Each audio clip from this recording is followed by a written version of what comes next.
நூற்றாண்டுக்கு பின்னால் பெந்தகோஸ்தே சபைகள் ஆரம்பிக்கப்பட்ட பின்னால் இந்த நிலை வருகிறது. அப்படி பார்க்கும் பொழுது நாம் இன்றைக்கு பார்க்க போகிறது பரிசுத்த ஆவியின் வரங்கள் என்கிற தலைப்பு. பரிசுத்த ஆவியின் வரங்கள், கிஃப்ட்ஸ் ஆஃப் ஹோலி ஸ்பிரிட் அப்படின்னு இந்த தலைப்புல நாம் சில காரியங்களை மாத்திரம் நம்முடைய ஜெபங்களுக்கு உதவியாக இருக்கிறபடி நம்ம பார்க்கலாம். இதுவும் கூட ஒரு அணுகுண்டாக இருக்கலாம். ஏன்னா வர்றதெல்லாம் குண்டாதான் இப்ப தயாரிக்கப்பட்டு வருகிறது. ஆனா வேத வசனங்களின் அடிப்படையில நம்ம எடுத்து வைக்கிறோம். அதனாலதான் அதை நீங்கள் ஏற்றுக்கொண்டிருக்கிறீர்கள் என்பதன் அடையாளம் தான் தொடர்ந்து வந்து கொண்டிருக்கிறது. ஸோ அப்ப வேத வசனங்களின் அடிப்படையில இந்த பரிசுத்த ஆவியின் வரங்கள் அப்படிங்கிற ஒரு விஷயத்தையும் நம்ம பார்க்கணும். ஏன்னா ஆவினா என்ன, ஹோலி ஸ்பிரிட்னா என்னன்னு பார்த்துட்டோம். அப்ப ஹோலி ஸ்பிரிட்டை குறித்த மற்ற எல்லா காரியங்களையும் தெளிவுபடுத்தினாதான் அந்த டாபிக் இன்னும் கரெக்ட் தான் அப்படிங்கிற ஒரு விஷயம் நமக்கு தெரியும். ஸோ அதன் அடிப்படையில் இன்றைக்கு இன்றைய கிறிஸ்தவர்கள், இன்றைய புதிதாக ஆண்டவரை ஏற்றுக்கொண்ட கிறிஸ்தவர்களோ அல்லது ஏற்கனவே கிறிஸ்தவ பாரம்பரியத்தில் இருந்தவர்களோ அல்லது ஊழியர்களோ அல்லது ஊழியர்கள் தங்களுடைய விசுவாசிகளையோ இன்னைக்கு அதிகமாக விரும்புகிற ஒரு காரியம் என்னன்னா இந்த வரங்களை பெற்றவர்களாக இருக்க வேண்டும் என்று சொல்லி ஊழியர்கள் தங்களுடைய விசுவாசிகளை அழைப்பது, விரும்புவது அப்படிங்கிறது இயற்கையான ஒரு நிலை, வளர்ந்த நிலைக்கு போகணும் அப்படிங்கிறது. அதிலும் குறிப்பாக நான் சொன்னபடி 19ஆம் நூற்றாண்டுக்கு பின்னால் இந்த காரியங்கள் மிக அதிகமாக காணப்படுகிறது. பெந்தகோஸ்தே சபைகள் வந்ததுக்கு அப்புறம் அப்படின்னு பார்க்கணும். ஆனால் அதுவரை 18ஆம் நூற்றாண்டு வரை இந்த பரிசுத்த ஆவியின் வரங்களை குறித்த இப்படிப்பட்ட ஒரு விழிப்புணர்வு சபையில கிறிஸ்தவத்துல இல்லை, உலகம் முழுவதும் இல்லை. 2ஆம் நூற்றாண்டு வரை இருந்த அந்த பரிசுத்த ஆவியின் வரங்கள் என்கிற ஒரு நிலை. அதற்கு பின்னால் நீங்க 19ஆம் நூற்றாண்டு வரைக்கும் கிறிஸ்தவத்தினுடைய சபை வரலாறு நீங்க எடுத்து பார்த்தீங்கன்னா எந்த சபைகளிலுமே இந்த வரங்களை குறித்து இப்படி நம்ம இன்றைய காலகட்டத்தில் சொல்வது போல அங்கு சொல்வது இல்லை அப்படிங்கிற ஒரு குறிப்பு நம்ம மறந்துடக்கூடாது. 2ஆம் நூற்றாண்டுல, அதாவது 1ஆம் நூற்றாண்டு வரைக்கும் வேத புத்தகம் எழுதப்பட்டிருக்குது. கிபி 96ல வெளிப்படுத்துற விசேஷம் எழுதி முடிக்கிறாங்க. ஸோ 100 வருடங்கள் அப்படின்னு வச்சுட்டோம்னா முதல் நூற்றாண்டு. அதற்கு பின்னால் சில காரியங்கள் நடந்தது. அப்ப 2ஆம் நூற்றாண்டு வரைக்கும் அப்படின்னு நம்ம வைத்துக் கொண்டாலும் இந்த 2ஆம் நூற்றாண்டுக்கு பின்னால் பரிசுத்த ஆவியின் வரங்களை குறித்த காரியங்கள் சபையில பேசப்படவில்லை. எது வரைக்கும் அப்படின்னா 19ஆம் நூற்றாண்டு வரைக்கும். அப்ப ஏறக்குறைய 17 நூற்றாண்டுகளாக 1200 ஆண்டுகளாக கிறிஸ்தவத்தில் பரிசுத்த ஆவியின் வரங்களை குறித்த பேச்சு இல்லை. அதிலும் குறிப்பாக அந்நிய பாஷை வரங்களை குறித்து, தீர்க்க தரிசன வரங்களை குறித்து, அற்புத சுகமளிக்கும் காரியங்களை குறித்ததாக சபையில கிறிஸ்தவத்துல உலகம் முழுவதும் பேசப்படவில்லை என்பது சபை வரலாறு. சர்ச் ஹிஸ்டரிய படிச்சு பார்த்தீங்கன்னா அந்த புக்ல எல்லாம் உங்களுக்கு தெரியும். திடீர்னு 19ஆம் நூற்றாண்டுல பெந்தகோஸ்தே சபைகள் என்று அமெரிக்காவில் ஆரம்பிக்கிறார். சார்லஸ் பிரஹாம் அப்படிங்கிறவர் அவர் ஆரம்பிக்கிறாரு பெந்தகோஸ்தே சபைகள் அப்படின்னு சொல்லிட்டு அவர் ஆரம்பிக்கிறார். அவங்க கொண்டு வருகிற ஒரு கோட்பாடு தான் இந்த ஆவியின் வரங்கள், ஹோலி ஸ்பிரிட், பரிசுத்த ஆவியானவர் என்கிற காரியங்கள்லாம் அதுக்கப்புறம் தான் ரொம்ப அதிகமாக சபையில கொண்டு வரப்படுகிறது.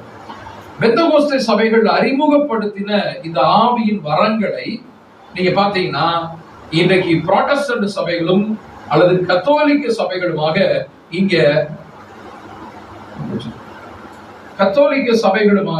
இவங்க பாத்தீங்கன்னா இவங்க வந்து அதை கேட்க ஆரம்பிச்சிட்டாங்க. கத்தோலிக்க சபைகளிலும் இந்த ஆவியின் வரங்கள் என்று சொல்லப்படுகிற காரியங்கள் இன்றைக்கு அனுமதிக்கப்பட்டிருக்கிறது. இன்றைக்கு கத்தோலிக்க சபைகளிலும் பெந்தகோஸ்தே சபைகளில் இருப்பது போல அந்நிய பாஷை வரமும், பெந்தகோஸ்தே சபைகளில் சொல்லப்படுவது போல ஆவியின் வரங்கள், தீர்க்க தரிசன வரங்கள் எல்லாம் சொல்லப்பட்டு கொண்டு வருகிறது என்பதை நம்ம தெரிஞ்சிருக்கணும், அவசியம் தெரிஞ்சிருக்கணும். பெந்தகோஸ்தே சபைகளுக்கு ஈக்குவலாக வருது.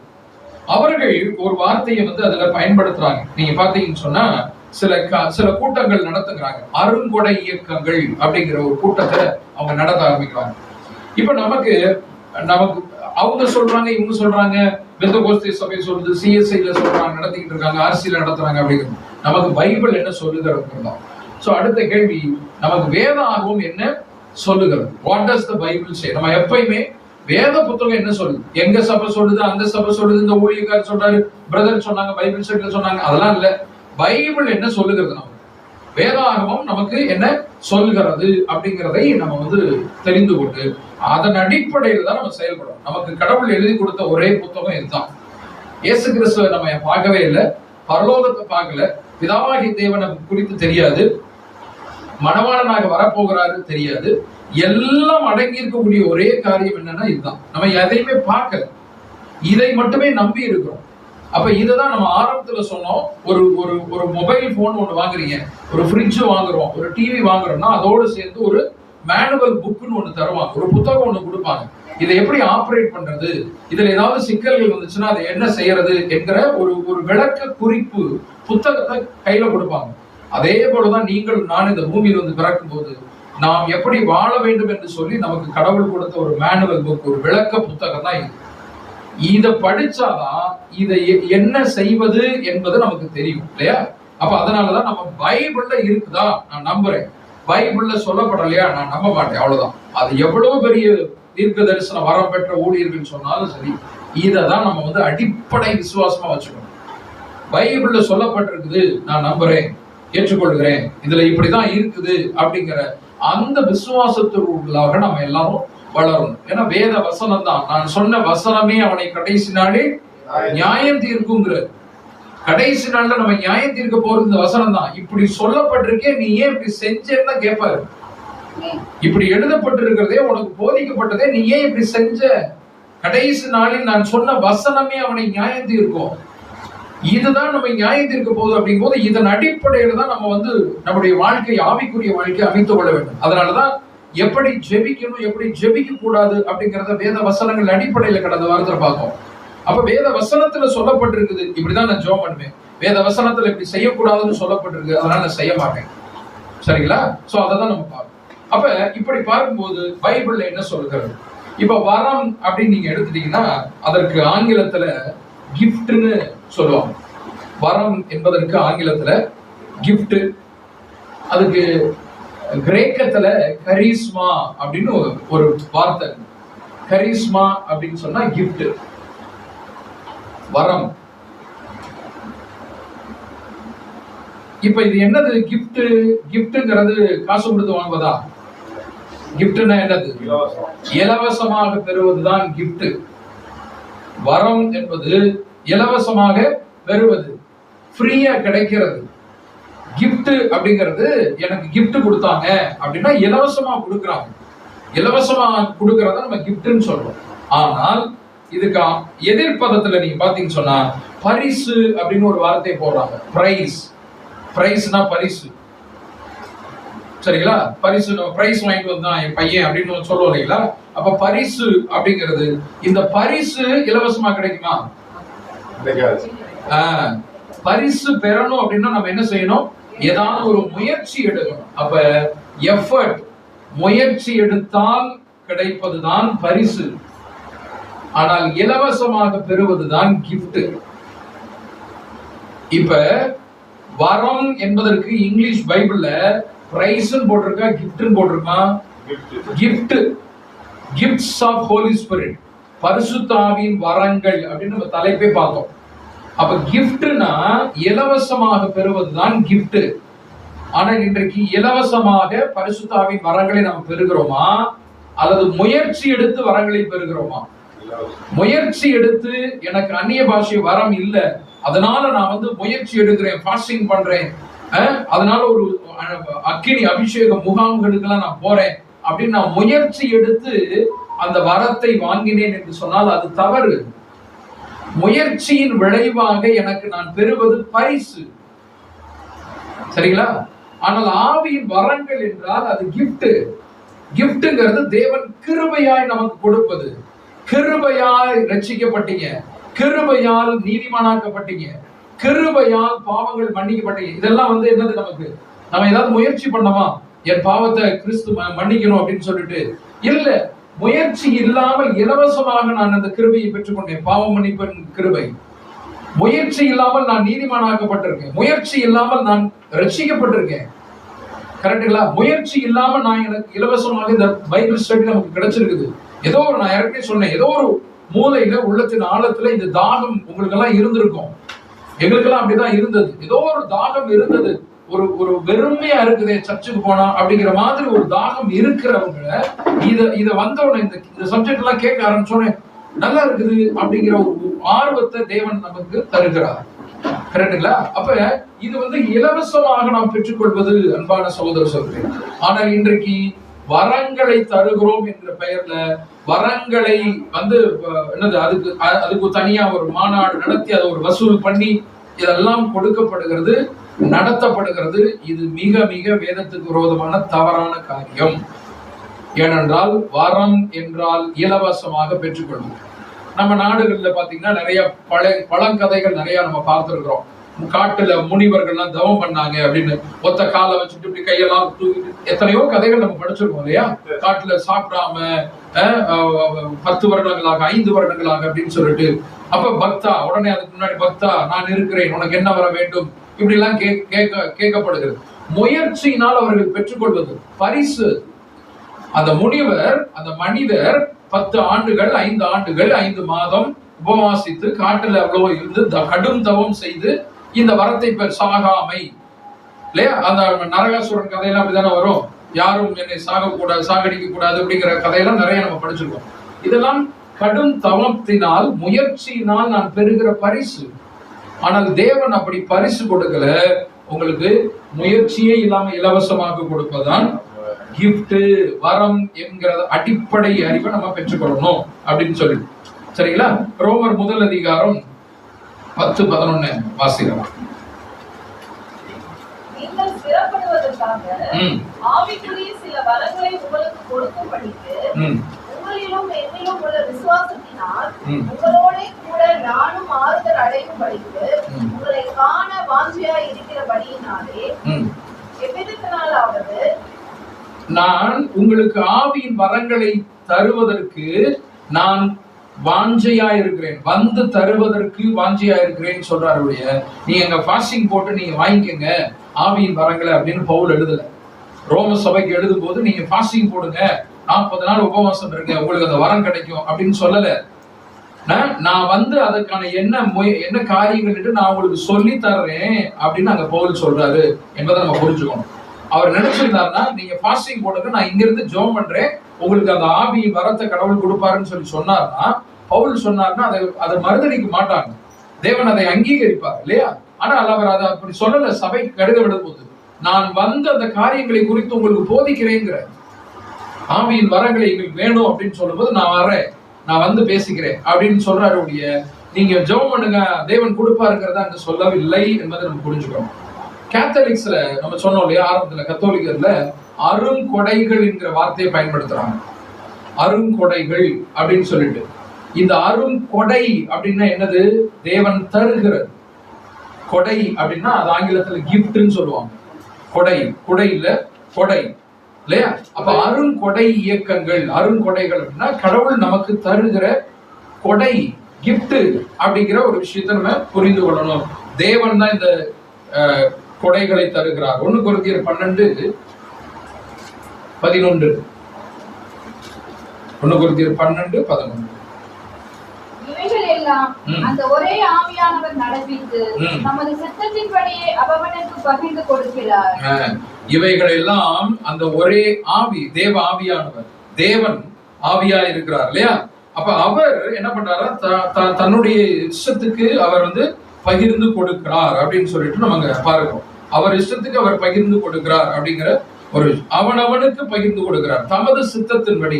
நம்ம இதெல்லாம் நம்ம பார்த்துட்டோம். ஆனால் இன்னைக்கு அப்படி இல்லை. இன்னைக்கு சபைகள்ல இன்னைக்கு பாத்தீங்கன்னா கிறிஸ்தவத்துல இன்னைக்கு அந்த வியாபாரம் ஆயிடுச்சு. வரங்கள் கொடுக்கிறது அப்படிங்கிறது பாருங்க, அக்கினி அபிஷேக முகாம்கள் அப்படின்லாம் நிறைய நடக்குது. அதெல்லாம் வியாபாரம் ஆயிடுச்சு. நம்ம அப்போஸ்தலர் 8ஆம் அதிகாரத்துல ஒரு நிகழ்ச்சி பார்க்கிறோம். மந்திரவாதி சீமோன் இல்லையா, காசை கொடுத்து, பேதுருட்ட காசை கொடுத்து எனக்கு அந்த வரத்தை கொடுங்க அப்படின்னு சொன்ன பேதுரு சொல்றாரு, உன்னோடு உன் பணமும் நாசமா போட்டுங்கிற. தேவனுடைய வரத்தை நீ காசை கொடுத்து வாங்கிக்கலாம் நினைக்கிறியா? உன்னோடு உன் பணமும் நாசமா போட்டுங்கிற. அவர் நினைச்சிருந்தா மந்திரவாதி சீமோன் ஒரு பெரிய பாப்புலரான ஆளு, அந்த இடத்துல ஃபேமஸான ஒரு நபர். அவருக்கும் கொடுத்திருந்தாருன்னா பாதி சுவிசேஷம் நல்ல வேகமா பரவி இருக்கும், பாதி ஊர் ரட்சிக்கப்பட்டிருக்கும். ஆனால் பேதுரு அப்படி சொல்லல, உன்னோடு உன் பணம் நாசமா போகட்டும் அப்படிங்கிறார்.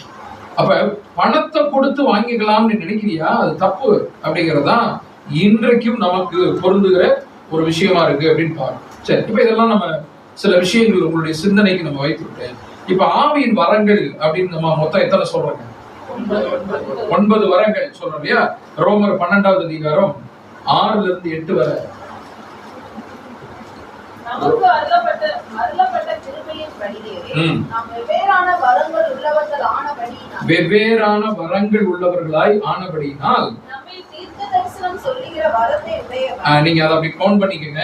தீர்க்க தரிசனம் 1, விசுவாச பிரமாணத்துக்கு ஏற்றதற்கு சொல்லப்படவன், ஊழியம் செய்கிறவன் ஊழியத்திலும், போதிக்கிறவன் போதிக்கிறதிலும், புத்தி சொல்லுகிறவன் புத்தி சொல்லுகிறதிலும் தரித்திருக்க கடவன்.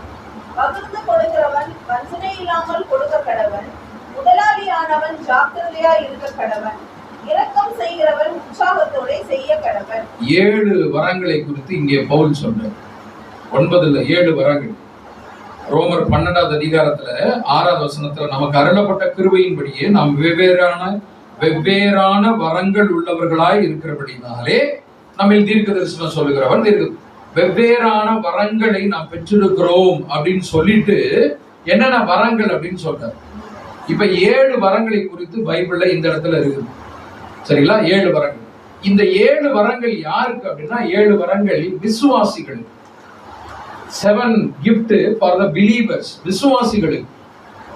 சரியா? விசுவாசிகளுக்கு சொல்லப்பட்ட வரங்கள் தான் இந்த 7 வரங்கள் அப்படின்னு. இப்ப நாம் பொதுவாக சொல்லப்படுகிற அந்த 1 கொரிந்தியர் 12வது அதிகாரத்துல இருக்கக்கூடிய வரங்கள், அதுதான் 9 வரங்கள். அது சபைக்கு, முதிர்ச்சி அடைந்தவர்களுக்கு, சபையிலே முதிர்ச்சி அடைந்தவர்களுக்கு. இது ரோமர் 7ல இருக்கிறது சபையிலே வளர்ந்து கொண்டிருக்கிறவர்களுக்கு, சபையிலே ஆவிக்குரிய குழந்தைகளுக்கு கொடுக்கிறது. இரக்கம் பாராட்டுதல் அப்படின்லாம் வாஸ்தவம் இல்லைங்களா? அதெல்லாம் ஒரு வரமா. கொடுக்கிறது ஒரு வரம், இரக்கம் பாராட்டுதல் ஒரு வரம். இதெல்லாம் ஆவிக்குரிய குழந்தைகளுக்கு, ஆவிக்குரிய விசுவாசிகள் இப்பதான் வந்துகிட்டு இருக்காங்க, அவர்களுக்கான ஒரு வரம். இது முதிர்ச்சி அடைந்த ஆவிக்குரிய சபைக்கு 9 வரங்கள். முதிர்ச்சி அடைந்தவர்களுக்கு 9 வரங்கள் அப்படின்னு சொல்லிட்டு பாக்குறோம். 8ல இருந்து 10 வரை வாசிக்கலாம்.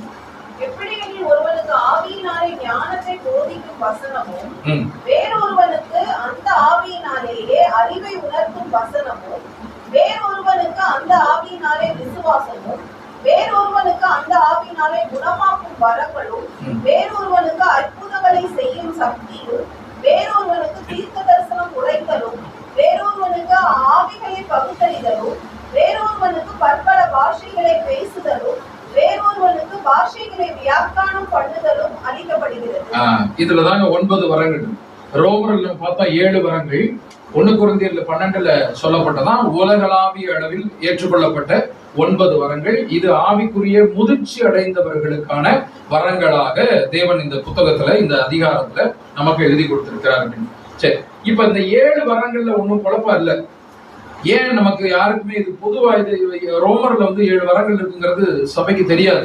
ஏன்னா இது குழப்பம் இல்ல. இரக்கம் பாராட்டுகிறவன் இரக்கம் பாராட்டணும், வஞ்சனை இல்லாமல் கொடுங்க, இதெல்லாம் சாதாரணமாக இருக்கக்கூடிய, ஆமாங்க எல்லாருமே ஏற்றுக்கொள்வாங்க. ஆனால் இந்த 9 வரங்கள்ல தான் குழப்பம் இருக்கு. சரியா? முதிர்ச்சி அடைந்தவர்கள் பெற வேண்டியது 9 வரங்கள்ல தான் சபையில இன்றைக்கு குழப்பங்கள் இருக்குது. அதனால இந்த 9 வரங்களின் காரியங்களை குறித்து நம்ம பார்க்கலாம். ஜெபத்துல ஆவிக்குள்ளாக நிரம்பி நான் அந்நிய பாஷையில பேசுவதாக இருக்கட்டும், அல்லது தீர்க்க தரிசன வரங்களை ஜெபத்திலேயே சொல்வதாக இருக்கட்டும், அதெல்லாம் எப்படி என்ன அப்படிங்கிற காரியங்களை குறித்து நம்ம அதை பார்க்க போறோம். சோ 9 வரங்களை நம்ம எடுத்துக்கிறோம். 7 வரங்கள் இல்ல, இந்த 9 வரங்களை இந்த பாடத்துக்கு நம்ம எடுத்துக்கொண்டுட்டு அதுல இருக்கக்கூடிய சில முக்கியமான வரங்களை நம்ம பார்க்க போறோம். முதல் 3 வரங்களை நம்ம பார்க்கிறோம். 1 கொரிந்தியர் 12:1 வாசிக்கலாம். அன்றியும் சகோதரரே, ஆவிக்குரிய வரங்களை குறித்து நீங்கள் அறியாதிருக்க எனக்கு மனதில்லை. மிக முக்கியமானது. ஏன் அப்படின்னா ஆவிக்குரிய வரங்களை குறித்து நீங்கள் அறியாதிருக்க எனக்கு மனதில்லை. நீங்க கண்டிப்பா தெரிஞ்சுக்கணும் அப்படின்னு சொல்றாரு. சரியா? நீங்க கண்டிப்பா அதை தெரிந்து கொள்ள வேண்டும் ஆவிக்குரிய வரங்களை குறிச்சு அப்படின்னு சொல்லிட்டு தான் அதுக்கப்புறம் அந்த அதிகாரம் ஆரம்பிக்கிறது.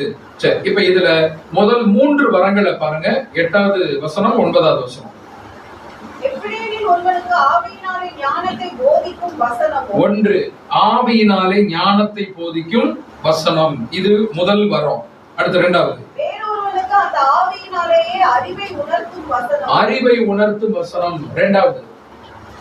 வேறொருவனுக்கு அந்த ஆவியினாலே விசுவாசமும். 3வது ஆவியினாலே விசுவாசமும் அப்படின்னு முதல் 3 வரம். இதுல ஏதாவது குழப்பம் இருக்குதா அப்படின்னா இதுலயும் குழப்பம் இல்லை. ஏன்னா இது வரம் என்பதையே சபையில சொல்லிக் கொடுக்கப்படுறது கிடையாது. ஞான வரம், நமக்கு வரங்கள் சொன்னோடனே என்ன ஞாபகம் வருது? அந்நிய பாஷை வர, தீர்க்க தரிசன வரம், அற்புத அடையாள வரம் தான் ஞாபகத்துல இருக்கும். 9 வரங்கள்ல முதல் 3 வரமாக தேவன் எழுதி கொடுத்திருக்கிறது ஞான வரம். ஞானம் என்பது வரம். Word of wisdom, speak with wisdom, ஞானத்தோடு பேசுதல். சிலர் பேசுவாங்க, என்ன பேசுறாங்க, எதுக்கு பேசுறாங்க என்னன்னே தெரியாது, சம்பந்தம் இல்லாம ஏதாவது பேசிக்கிட்டே போறது. ஞான வரம் அப்படிங்கிறது சபைக்கு என்ன தேவை, என்ன பேச வேண்டும், எதை பேசக்கூடாது, இதுதான் ஞான வரம். இந்த ஞான வரத்தை குறித்து போதகர்கள் கண்டிப்பா இதுக்காக நம்ம ஜெபம் பண்ணணும். பிரசங்க ஊழியர் செய்கிறவர்கள் இல்லையா, பிரீச்சிங் பாஸ்டர்ஸ், இவங்க எல்லாம் பார்த்தோம்னா ஞான வரத்தை குறித்து, ஆனால் அந்நிய பாஷை வரத்தை குறித்து நம்ம ஜெபிக்கிற ஜெபத்துக்கு கொடுக்கிற முக்கியத்துவத்தை ஞான வரத்துக்கு கொடுக்கறதே இல்லை. ஞானம் ரொம்ப முக்கியம் இல்லையா, எதை எப்ப செய்யணும் அப்படிங்கறத ஞானம். அப்ப முதல் வரம் இதை யாருமே இதுல எந்த பிரச்சனையும் இல்லை. ஏன்னா இதை யாருமே தொடர்றதே கிடையாது. இந்த வரத்தை குறித்து பேசுறது இல்லை அப்படிங்கிறதுனால பிரச்சனையே இல்லை. 1. 2வது பாருங்க, அறிவை உணர்த்தும் வசனம். அறிவாக போதிக்கக்கூடிய, இதுவும் போதகர்களுக்கான ஒரு விஷயம். அறிவை உணர்த்தக்கூடிய காரியங்கள். ஏதோ ஒரு சின்ன விஷயம், போதகர்னா மைக் பிடிச்சு பேசினாதான் போதகன் இல்லை. என் பிள்ளை ஒண்ணு தப்பு பண்ணிருக்கான், அவனை கூப்பிட்டு சில விஷயங்கள் சொல்றேன் இல்லையா, அவன் அதை உணர்ந்து திருந்துறான், அதுதான் அறிவை உணர்த்துகிறது. அறிவை உணர்த்துகிற வசனம் அப்படின்னு சொல்லிட்டு பார்த்தோம். 2வது. 3வது ஃபெய்த், விசுவாசம். விசுவாசம் கனியிலும் வரும், வரத்திலும் வரும். ரொம்ப முக்கியமானது. இந்த 1 மட்டும்தான் கனியிலும் வருது, வரத்திலும் வருது, விசுவாசம். சரிங்களா? 3வது விசுவாசம் என்பது ஒரு வரம். சரியா? அது கனியாக வரும்போது அது வேறு மாதிரி செயல்படும், வரமாக இருக்கும்போது அது வேறு மாதிரி செயல்படும். அப்ப 3 வரங்களை குறித்து நம்ம அறியாத இருக்க மனதில்லைன்னு பவுல் முன்னாடி சொன்ன மாதிரி இதை நம்ம கண்டிப்பா தெரிந்து கொள்ளணும். அடிப்படையான வரங்கள் இந்த 9 வரங்கள்ல மிக முக்கியமானது. முதலாவது 1 எடுத்து வைக்கிறாருன்னா 9மே ரொம்ப முக்கியமானது. அதுல 1 முதல்ல இதுதான் அப்படின்னா அது எவ்வளவு முக்கியமானதா இருக்கும். First prize, second prize, third prize மாதிரி முதல் 3 பரிசுகள் இதுதான். சரிங்களா? சோ அதனால இதை நம்ம தெளிவா புரிந்து கொள்ளணும். அப்ப ஞானத்தை உணர்த்தும் வரம் அப்படிங்கிற ஒரு விஷயம் நம்ம அதை பார்க்கணும் அன்பானவர்களே. சரியா? ஞானத்தை உணர்த்துகிறது அப்படிங்கிற ஒரு விஷயம். அடுத்து நீங்க பாத்தீங்கன்னா 2வதாக ஞானத்தை போதிக்கும் வசனம், அந்த ஆவியினாலே அறிவை உணர்த்தும் வசனம். 3வதாக அந்த ஆவியினாலேயே விசுவாச வரம். ரைட்டா? 3. சரி, இப்ப இந்த காரியங்களை குறித்து நம்ம கேள்விப்படாம கூட இருந்திருக்கலாம். இப்ப கேள்விப்பட்டாச்சு. இப்ப இதுல ரொம்ப தெளிவா நம்ம புரிஞ்சுக்கணும். இப்ப அடுத்ததாக நம்ம பார்க்க போறதுதான் என்னது, அந்நிய பாஷை வரம். சரியா? 10வது வசனம் வாசிக்கலாம். வேறொருவனுக்கு அற்புதங்களை செய்யும் சக்தியும், வேறொருவனுக்கு தீர்க்கதரிசனம் உரைத்தலும், வேறொருவனுக்கு ஆவிகளை பகுத்தறிதலும், வேறொருவனுக்கு பற்பல பாஷைகளை பேசுதலும், வேறொருவனுக்கு பாஷைகளை வியாக்கியானம் பண்ணுதலும் அளிக்கப்படுகிறது. ஒரு விஷயம் 2 வரமாக பிரித்து கொடுக்கப்பட்டிருக்கிறது இங்கதான். இந்த அந்நிய பாஷை வரம் ஒரே விஷயம் தான், அந்நிய பாஷைன்னு ஒரே விஷயம் தான். அதை 8வது வரமாகவும் 9வது வரமாகவும் பிரித்து கொடுக்கப்படுகிறது. அந்நிய பாஷையில் பேசுதல் ஒரு வரம், அந்த பாஷைகளுக்கு வியாக்கியானம் பண்ணுதல் ஒரு வரமாக நம்ம பார்க்கணும் இல்லையா? சோ அப்ப ஒரே விஷயம் 2 வரமாக பிரிக்கப்பட்டிருக்கிறதுனால இதை முதல்ல நம்ம எடுத்துக்கணும். ஏன் இதை முதல்ல எடுக்கிறோம் அப்படின்னு தெரியுதா? அடுத்த 2வது, ஜெபங்களிலே அதிகமாக நம்ம பயன்படுத்துகிற வரம் என்று சொல்லப்படுகிறது அந்நிய பாஷை வரம். ஜெபத்துல நம்ம அந்நிய பாஷை. இப்ப அதை குறித்து நம்ம ஒரு தெளிவு நமக்கு வேண்டும் என்பதனால நம்ம முதல்ல இதை எடுத்துக்கணும். சரிங்களா? அந்நிய பாஷை முதல்ல இதுக்கு என்ன அர்த்தம்? அந்நிய பாஷை அப்படின்னா கிரேக்கத்துல குளோசா என்கிற வார்த்தை பயன்படுத்துறாங்க. புதிய ஏற்பாடு கிரேக்க மொழியில் எழுதப்பட்டது. அதனால இந்த அந்நிய பாஷை என்று இருக்கக்கூடிய இடத்துல எல்லாம் குளோசா என்கிற வார்த்தை இருக்குது. குளோசா. குளோசானா என்ன அர்த்தம்னா இந்த டங்குன்னு அர்த்தம். டங்குனா நாக்கு அப்படின்னு ஒரு அர்த்தம் இருக்கு இல்லையா? இன்னொரு அர்த்தம் நம்ம சொல்லும் போது மொழி. மொழி. குளோசா அப்படின்னா டங், நாவு என்று அர்த்தம். நாவு அப்படின்னு சொன்னாலே அதுக்கு இன்னொரு அர்த்தம் என்ன அப்படின்னா மொழி, பேசுதல். பேசுதல் அப்படிங்கிறதுக்கு ஒரு அடையாளமாக ஒரு காரியமாக நம்ம பார்க்கணும். டயலெக்ட் அப்படின்னு சொல்லுவாங்க. டயலெக்ட்னா இது மொழி அப்படிங்கிறது வேற, டயலெக்ட்ங்கிறது குறுமொழின்னு சொல்லுவாங்க, அல்லது வட்டார மொழின்னு சொல்லுவாங்க. இப்ப தமிழ்நாடு முழுவதும் நம்ம தமிழ் தான் பேசுறோம். ஆனா சென்னை தமிழ்னு ஒண்ணு இருக்குல்ல, சென்னை தமிழ்னு ஒண்ணு இருக்குல்ல, அந்த தமிழ் சென்னையில மட்டும் தான் பேசுவோம், வேற ஊருக்கு பேச தெரியாது. சென்னை தமிழ் இதான் வட்டார மொழின்னு சொல்லுவாங்க. சென்னையில இருக்கக்கூடிய பேச்சு தமிழ் வந்து வட்டார மொழி. நீங்க திருநெல்வேலி, நாகர்கோவில் போனீங்கன்னா அங்க ஒரு வட்டார மொழி இருக்கும், சரிங்களா? திருநெல்வேலியில போனீங்கன்னா நீங்க அங்க ஒரு வட்டார மொழி, கோயம்புத்தூர் இந்த ஏரியால போனீங்கன்னா அங்க ஒரு வட்டார மொழி, தெரியும்ல? இல்ல, ஆமா, இல்லைன்னா நான் பேசிக்கிட்டு தானே அந்நிய பாஷை ஆயிடுவாங்க. அப்ப அது வட்டார மொழி. மதுரை, நீங்க தேனி, திண்டுக்கல் எல்லாம் பார்த்தீங்கன்னா அது ஒரு வட்டார மொழி.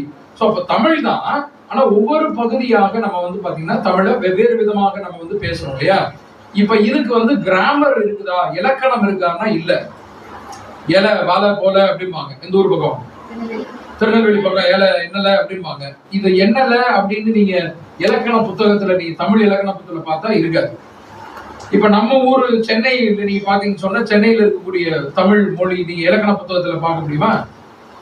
இல்லையா? இஸ்துன்னு வந்துனியா அப்படிம்பாங்க. அப்படி ஒரு வார்த்தை நீங்க கிராமர்ல தமிழ் இலக்கணத்துல எங்கேயாவது இருக்குதா? இல்ல. வட்டார மொழி, இதெல்லாம் வட்டார மொழி. குந்து அப்படிம்பாங்க, குந்திக அப்படிம்பாங்க. இது என்னடா இது எங்கடா இருக்குது அப்படின்னா எழுத தெரியாது.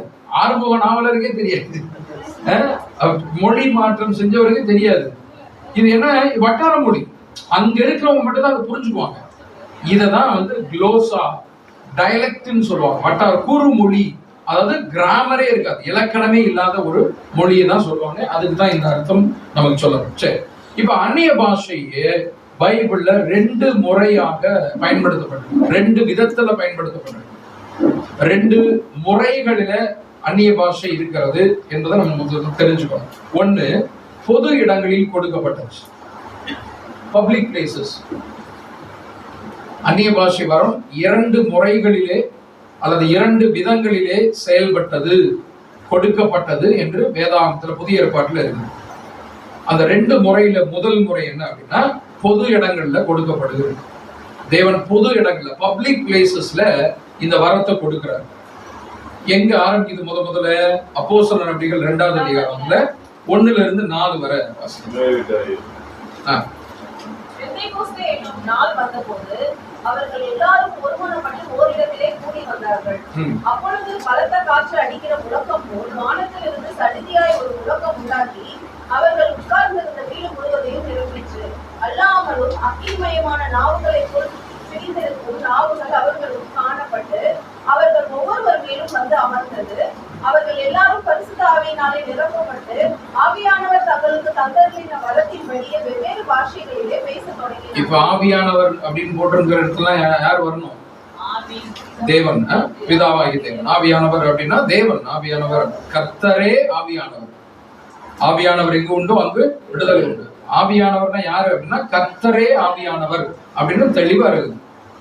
கர்த்தர் தான் ஆவியானவராக இருக்கிறார் அப்படின்னு சொல்லி, சரியா? ஆவியானவர் இல்ல அப்படின்னு இல்ல, ஆவியானவராக கர்த்தர் தான் ஆவியானவராக இருக்கிறார். அப்ப ஆவியானவர், கர்த்தரானவர், தேவனானவர் தங்களுக்கு தந்தருளின வரத்தின்படியே வெவ்வேறு பாஷைகளிலே பேச தொடங்கினார்கள். இதுதான் முதலாவதாக அந்நிய பாஷை வரம் கொடுக்கப்பட்ட இடம். பழைய ஏற்பாட்டுல எங்கேயாவது அந்நிய பாஷையில பேசியிருக்காங்களா?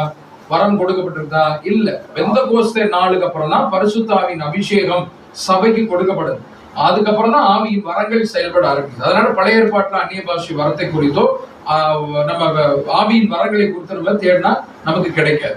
ஆனால் இங்கே 2வது அதிகாரத்துல இருந்துதான் இந்த பெந்தெகோஸ்தே அனுபவத்துக்கு பின்னால் சபை பரிசுத்த ஆவியின் வரங்களை பெற ஆரம்பிக்கிறது. அதுல முதலாவது வரம் தான் இந்த அந்நிய பாஷை வரம் அப்படிங்கிற ஒரு விஷயத்தை நம்ம பார்க்கிறோம். சரி, இப்ப எல்லாரும் மேல் வீட்டு அறையில இருக்கிறாங்க. அப்ப 120 பேர் மேலும் தேவன் ஆவியை கொடுக்கிறார். சரியா? அக்கினி மதில் போல, அக்கினியை போல, அக்கினிமயமான நாவுகள் போல நம்ம அதை பார்த்துட்டோம். அக்கினி இறங்குச்சானா இல்ல, அக்கினியை போல வல்லமை அவர்கள் மேல இறங்குச்சு. இப்ப இங்க இவங்க எல்லாரும் ஜெபம் பண்ணிக்கிட்டு இருந்தாங்களா? 1வது வசனம் 2வது வசனம் யாராவது ஆவியினாலே எங்களை நிரப்பும் ஆண்டவரே ஏதாவது ஜெபம் பண்ணிட்டு இருந்தாங்களா? அவங்க பாட்டு உட்கார்ந்துருந்தாங்க. திடீர்னு காத்தடிச்சிச்சு, ஒரு மாதிரி ஆச்சு, பரிசுத்த ஆவி கொடுக்கப்பட்டுச்சு. அவ்வளவுதான். இதைதான் நம்ம ஆரம்பத்துல பார்த்தோம். எந்தவித முயற்சியும் இல்லாமல் பெற்றுக்கொள்வதுதான் வரம். தேவனுடைய கிருபையினாலே நாம் பெற்றுக்கொள்வதுதான் வரம். சரிங்களா? தேவனுடைய கிருபையினாலே பெற்றுக்கொள்வதுதான் வரம் அப்படின்னு சொல்லி நம்ம பார்க்கிறோம். அப்ப இந்த வரத்தினாலே இவர்கள் எல்லாரும் என்ன பண்றாங்க? தங்களுக்கு தந்திரல வரத்தின்படி வெவ்வேறு பாஷைகளிலே பேச தொடங்கினார்கள். எப்படி பேசினாங்க? இதான் ரொம்ப முக்கியம். 5-8 வரை வாசிக்கலாம். அதே அதிகாரம் 5-8. வானத்தின் கீழ் இருக்கிற சகல தேசத்தாரிலும் இருந்து வந்த தேவ பக்தியுள்ள யூதர்கள் அப்பொழுது எருசலேமிலே வாசம் பண்ணினார்கள். அப்ப பெந்தகோஸ்து திருவிழாங்கிறனால எருசலேம் தான் வரணும். பஸ்கா பண்டிகை எல்லா திருவிழாவும் அங்கதான் வரணும். வானத்தின் கீழே இருக்கக்கூடிய பல தேசங்கள்ல இருந்து யூதர்கள் எல்லாம் அந்த எருசலேம்ல வந்து அங்க தங்கி இருக்கிறாங்க. அந்த சத்தம் உண்டான போது திரளான ஜனங்கள் கூடி வந்து தங்கள் பாஷையிலே அவர்கள் பேசுகிறதை அவர்கள் கேட்டபடியினாலே கலக்கம் அடைந்தார்கள். அப்ப என்னடா வீடு அசைது, ஒரு மாதிரி இருக்குது, காத்து இது அடிக்குது, சவுண்ட் ஒரு மாதிரி இருக்குன்னு சொல்லிட்டு எல்லாரும் அப்படி கீழே நின்று பாக்குறாங்க. அதிசயமா அற்புதமா ஆச்சரியத்தோடு பார்த்துக்கிட்டு இருக்கும்போது அப்ப அங்க இருந்து சவுண்ட் வருது, பேச ஆரம்பிக்கிறாங்க சீஷர்கள். பேதுரு பேச ஆரம்பிக்கிறாரு. இப்ப அவர்கள் எல்லோரும் புரிந்து கொள்ள ஆரம்பிக்கிறாங்க இல்லையா? இப்ப அவங்க பாருங்க, எல்லாரும் பிரமித்து ஆச்சரியப்பட்டு ஒருவரை ஒருவர் பார்த்து இவர்கள் எல்லாரும் கலிலேயா ஊரை சேர்ந்தவங்க தானே அப்படின்னு சொல்றாங்க. அப்படி இருக்க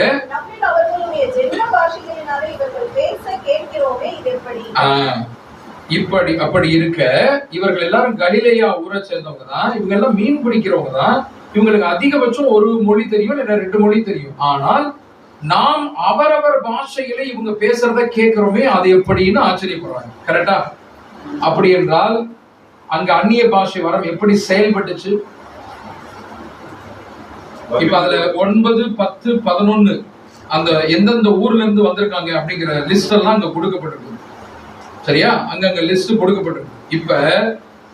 இப்ப பேதுரு வந்து எந்திரிச்சு பேசுறாரு. 14வது வசனம் நீங்க பாத்தீங்கன்னா, அப்பொழுது பேதுரு 11 கூட நின்று அவர்களை நோக்கி உரத்த சத்தமாய், யூதர்களே, எருசலேமில் வாசம் பண்ணுகிற ஜனங்களே, நீங்கள் எல்லோரும் அறிந்து கொள்வீர்களாக என் வார்த்தைகளுக்கு செவி கொடுங்கள் அப்படின்னு இவர் பேச பிரசங்கம் பண்ண ஆரம்பிக்கிறார். யாரு பிரசங்கம் பண்ண ஆரம்பிக்கிறார்? பேதுரு பிரசங்கம் பண்ண ஆரம்பிக்கிறாரு. இவர் கலிலேயா ஊரை சேர்ந்தவர், மீன் பிடிக்கிறவர். இவருக்கு அதிகபட்சம் ஒரு மொழியோ 2 மொழியோ தான் தெரியும். ஆனால் கூடி வந்திருக்கக்கூடிய அத்தனை நாட்டுக்காரர்களும் அவர்கள் சத்தியத்தை புரிஞ்சுக்கிறாங்க. அப்படி என்றால் அந்த அந்நிய பாஷை மொழி வரம் எப்படி செயல்பட்டுச்சு சொல்லுங்க? எப்படி அவங்க புரிஞ்சுக்கிட்டாங்க?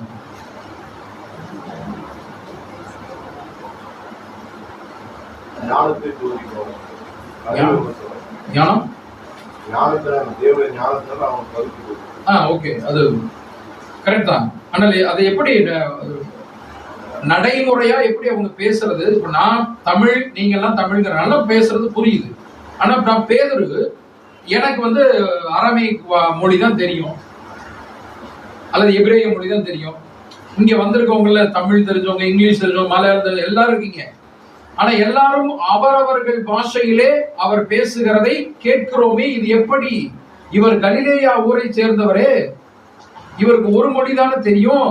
ஆனா நம்ம எல்லாரும் அவங்கவுங்க பாஷையில கேட்கிறோமே என்று சொல்கிறார்கள் என்றால், பேதுரு அவருக்கு தெரிந்த மொழியில் பிரசங்கம் பண்ணும்போது அவரவர் பாஷையிலே அதை கேட்டார்கள். கரெக்டா? இப்ப புரியுதா? அதனாலதான் ஆச்சரியமா கேட்கிறாங்க, இவன் கலிலேயா ஊரை சேர்ந்தவன், இவன் எப்படி நம்ம பாஷையில பேசுறாங்க கேட்கிறோம் அப்படின்னு சொல்லிட்டு. சரிங்களா? திரும்பவும் கூட அந்த வசனத்தை வாசிங்க. 8வது வசனம் பாருங்க.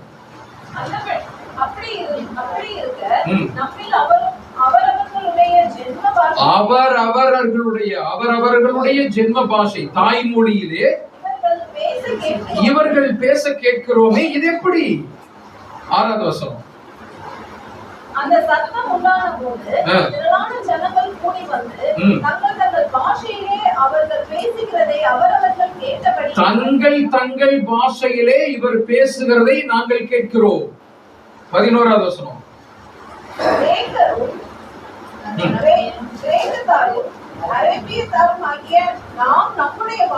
நம்முடைய பாஷைகளிலே இவர்கள் தேவனுடைய மகத்துவங்களை பேச கேட்கிறோம் என்றார். அப்படி என்றால் பேதுரு அவருக்கு தெரிந்த மொழியிலே பிரசங்கம் பண்றாரு.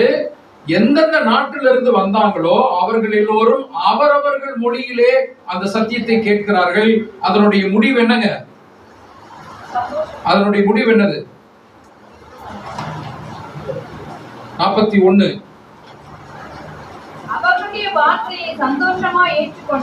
சந்தோஷமா ஏற்றுக்கொண்டவர். புரியாம எப்படி சந்தோஷமா ஏற்றுக்கொள்வாங்க?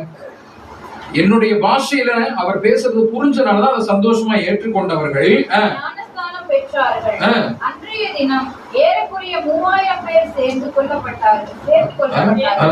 நல்ல வேலை. 3000 பேர் சேர்த்து கொள்ளப்பட்டார்கள். அங்கே பேதருடைய ஒரு பிரசங்கத்துல 3000 பேரு ஞானஸ்நானம் எடுக்கிறாங்க. அப்ப 3000 பேர்கள்ல பல நாடுகளிலிருந்து வந்தவங்க, 17 நாடுகள் நினைக்கிறாங்க, 8, 9, 10, 11 இருக்கும். அத்தனை நாடுகளிலிருந்து அவரவர்கள் பாஷையில ஒருத்தர் பேசுறத கேட்கிறாங்க. இது எப்படி? அடுத்த போட்டோ. இந்த போட்டோவை நீங்க பாத்துருக்கீங்களா?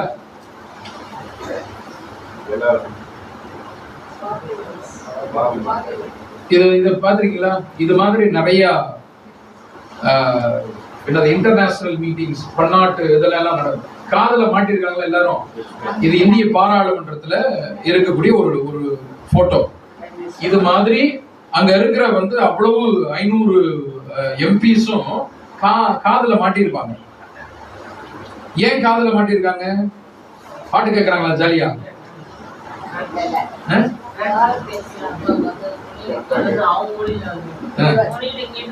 அப்படிதான் சொல்லலாம்.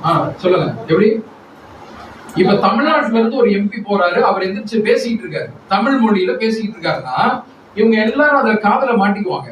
காதுல மாட்டிக்கிட்டாங்கன்னா தமிழ்ல நான் பேசுறத, அந்த எம்பி பேசிக்கிட்டு இருக்கிறத இவங்க காதுல மாட்டுறது. எனக்கு ஹிந்தியில தெரியணும், எனக்கு தமிழ் தெரியாது, எனக்கு ஹிந்தியில மொழி மாற்றம் செஞ்சு கொடுங்க அப்படின்னு முன்னாடியே சொல்லிட்டோம்னா அந்த ஹிந்தியில அவங்க தமிழ்ல பேசுறத உடனே மொழி மாற்றம் செஞ்சு எனக்கு கொடுப்பாங்க. நான் காதுல மாட்டிக்கிட்டு கேட்கிறேன். எனக்கு ஹிந்தி தெரியாது, மலையாளம் தான் தெரியும். தமிழ்ல இருக்கிறத நான் எனக்கு மலையாளத்துல எனக்கு மொழி மாற்றம் செய்யுங்க, உருதுல மொழி மாற்றம் செய்யுங்க, குஜராத்தில மொழி மாற்றம் செய்யுங்க, வங்காளியில் எனக்கு மொழி மாற்றம். எவரவர்களுடைய பாஷை எனக்கு தமிழ் தெரியாது அல்லது ஹிந்தி தெரியாது அப்படின்னா, நம்ம இப்ப தமிழ்நாட்டுக்காரங்க 39 எம்பி போறாங்க, ஒருத்தருக்குமே ஹிந்தி தெரியலன்னு வச்சுக்கோங்க. இப்ப நம்ம பாரத பிரதமர் எந்திரிச்சு பேசிட்டு இருக்காரு, ஹிந்தியில தான் பேசுவார். அப்ப அத இவங்க என்ன பண்ணுவாங்க? காதுல ஹெட்போனை மாட்டிக்கிட்டு தமிழ்ல இவங்க மொழிமாற்றம் செய்யப்பட்ட உரையை, பேச்ச உடனே கேட்கலாம். நீங்க பெரிய பெரிய தலைவர்கள் பாத்தீங்கன்னா 2 மைக் இருக்கும். ஒருத்தர் ஹிந்தியில இங்க பேசிக்கிட்டு இருப்பாரு அல்லது இங்கிலீஷ்ல பேசிக்கிட்டு, ஒருத்தர் தமிழ் மொழியில மொழிமாற்றம் உடனே செய்வாங்க இல்லையா? இதுதாங்க, இது மாதிரிதான் அங்க நடந்தது. பாரத பிரதமர் ஹிந்தியில பேசிக்கிட்டு இருக்காரு, அவரவர்கள் தங்கள் தங்கள் தாய்மொழியிலே கேட்கிறார்கள். இப்பொழுது இதே போலதான் அங்கு அப்போஸ்தலர் 2வது அதிகாரத்துல அப்போஸ்தலனாகிய பேதுரு தன்னுடைய தாய்மொழியில பேசும்போது அங்கே வந்த 17 நாட்டை சேர்ந்த யூதர்கள் எல்லோரும் அவரவர்கள் ஜென்ம பாஷையிலே இந்த சத்தியத்தை கேட்டார்கள், வசனத்தை ஏற்றுக்கொண்டார்கள். சந்தோஷமா 3000 பேர் ஞானஸ்நானம் எடுக்கிறாங்க அந்த ஒரு பிரசங்கத்தில். அந்நிய பாஷை எப்படி பயன்படுத்தப்பட்டது அப்படிங்கறது புரிஞ்சுக்கிட்டீங்களா? இதுதான் அந்நிய பாஷை வரும். முதல் முறையாக பொது இடங்களிலே ஒரே நேரத்துல சத்தியத்தை கொடுப்பதற்காக தேவன் இந்த வரத்தை இப்படி கொடுக்கிறார். ஒருவேளை 17 நாட்டுக்காரங்களுக்கும் போய் இந்த சத்தியத்தை சொல்லணும்னு வச்சுக்கோங்க, இயேசு கிறிஸ்து சொல்லணும்னா பேதுரு முதல்ல தமிழ் படிக்கணும், ஹிந்தி படிக்கணும், மலையாளம் படிக்கணும், ஜெர்மனி 17 நாட்டுக்காரங்க மொழியை எப்ப நான் படிக்கிறது, எப்ப நான் சத்தியத்தை சொல்லி கொடுக்கறது? ஒரே பிரசங்கம் 3000 பேர் ரசிக்கப்படுறாங்க. இதுக்கு என்ன வழின்னு பாக்குறாரு தேவன்? தன்னுடைய வல்லமையை அனுப்புறாரு, பரிசுத்த ஆவியை அனுப்புறாரு. அந்நிய பாஷை வரம் என்று அவர் தன்னுடைய தாய்மொழியில பேசுறத அவங்க மொழியில கேட்டு ரசிக்கப்படுறாங்க, ஞானஸ்நானம் எடுக்கிறாங்க, சபை உருவாயிருச்சு. கரெக்டுங்களா? இது போலதான். யாருக்காவது டவுட் இருக்கா? அந்த முதல் முறையில அந்நிய பாஷை பைபிள்ல இருக்கிறத நம்ம சரியா விளங்கி கொண்டோம் அப்படின்னா ரொம்ப அழகா இருக்கும் நம்முடைய ஆவிக்குரிய வாழ்க்கை. பாருங்க இதை எப்படி அழகா தேவன் இதை ஹேண்டில் பண்றாரு பாருங்க. அதுக்கு பதிலா இப்ப இருக்கிற மாதிரி நமக்கு மொழி மாற்றம், ஏன்னா அப்ப பைபிள் கிடையாது. அவங்க கையில பைபிள் இருந்துச்சா? பேதுரு கையில பைபிள் இருந்துச்சா? இல்ல. வந்த யூதர்கள் கையில பைபிள் இருந்துச்சா? இல்ல. இயேசு கிறிஸ்துவை குறித்து சொல்லணும். நீங்கள் அவரை கொன்றீர்கள், நாங்களே சாட்சின்னு சொல்லணும். அப்ப இந்த வரத்தை கொடுக்கிறார் தேவன் பேதுருக்கு, சீஷர்களுக்கு பேசுறாங்க. ஓகேங்களா? புரியுதா இது? இப்ப முன்னாடி இப்ப அப்போ ரெண்டாவது பாருங்க, பொது இடங்களில் கொடுக்கப்படுகிற ஒரு வரம்னு பார்த்தோம் இல்லையா? இப்ப ரெண்டாவது அப்போஸ்தலர் 10வது அதிகாரம், ஆக்ட்ஸ் அப்படின்னா அப்போஸ்தலர் அப்படிங்கிற 10வது அதிகாரம் 44 இருந்து 46. கொர்நேலியு வீட்டுல அங்கும் இது போல ஒரு வரம் கொடுக்கப்படுகிறது. நீங்க வசனம் எழுதிங்க, தெரிஞ்ச விஷயம். அங்கும் கொர்நேலியு வீட்டுல அந்நிய பாஷை வரம். அடுத்து மூன்றாவது அப்போஸ்தலர் 19 1 இருந்து 6 வரை. அதுலயும் கைகளை வைப்பதினாலே இந்த அந்நிய பாஷை வரம் கொடுக்கப்பட்டு அவர்கள் நற்செய்தி அறிவித்தார்கள். சரிங்களா? அப்ப முதல் முறை அந்நிய பாஷையை 2 வகையா நம்ம பிரிக்கிறோம். தேவன் பிரிச்சு கொடுத்திருக்காரு. அதுல ஒன்று பொது இடங்களில் கொடுக்கப்பட்ட வரம். இந்த பொது இடங்களில் கொடுக்கப்பட்ட வரம் எதற்குனா, அடுத்த ஸ்லைட், ஏன் இந்த வரத்தை கொடுக்கிறாரு அப்படின்னா பாருங்க, ஏசாயா 28:11, பரியாச உதடுகளினாலும் அந்நிய பாஷையினாலும் இந்த ஜனத்தோட பேசுவார் என்ற தீர்க்க தரிசனம் நிறைவேறணும். அதுக்கு தான் அந்த 2வது அதிகாரத்துல 10வது அதிகாரத்துல வரத்தை கொடுக்கிறார். இப்ப எப்படி இந்த ஜனங்களோட பேசுவார்? 17 நாடுகளை சேர்ந்த ஜனங்களோடு எப்படி அவர் சத்தியத்தை பேசுவாரு? அந்நிய பாஷையில தான் பேசணும். சரிங்களா? பரியாச உதடுகளினாலும் அந்நிய பாஷையினாலும் இந்த ஜனங்களோடு சத்தியத்தை 3000 பேர் ரட்சிக்கப்படணுங்க ஒரு பிரசங்கத்துல. அதுவும் பல மொழிகளை சேர்ந்தவங்க அங்க உட்கார்ந்து இருக்கிறாங்க. அவங்களுக்கு எப்படி போய் சத்தியத்தை சொல்றது? அதற்காக தான் இந்த வரத்தை தேவன் இப்படி கொடுக்கிறார். புரியுதுங்களா? இது தீர்க்க தரிசனம். இந்த தீர்க்க தரிசனம் நிறைவேற வேண்டும் என்பதற்காக அங்கே கொடுக்கப்படுகிறது அப்படிங்கிறத பாருங்க. இன்னொரு மொழிபெயர்ப்புல ஒரு அழகான பொது மொழிபெயர்ப்பு, அதே 28:11, அந்நிய உதடுகளாலும் விளங்காத மொழியினாலும் இறைவன் இந்த மக்களுடன் பேசுவார். விளங்காத மொழி. சரிங்களா? அப்ப ஏதோ ஒரு பாஷை பேதுருவுக்கு தெரியல, எல்லாரும் கவனிக்க ஆரம்பிக்கிறாங்க. பேதுரு பேசுறாரு, எல்லா ஜனங்களும் அங்க இருக்கிறாங்க, அவங்க எல்லாம் கவனிக்கிறாங்க. என்னடா நம்ம அப்படின்னு அவருக்கே ஒரு விளங்கல, என்ன நடக்குதுன்னே தெரியல. ஆனால் ஒரே நேரத்தில் சத்தியம் சொல்லிக் கொடுக்கப்பட வேண்டும் அத்தனை ஆயிரக்கணக்கான ஜனங்களுக்கும், அத்தனை மொழி பேசுகிறவர்களுக்கும் என்பதனால் இந்த வரம் கொடுக்கப்பட்டது. முதலாவது முறை.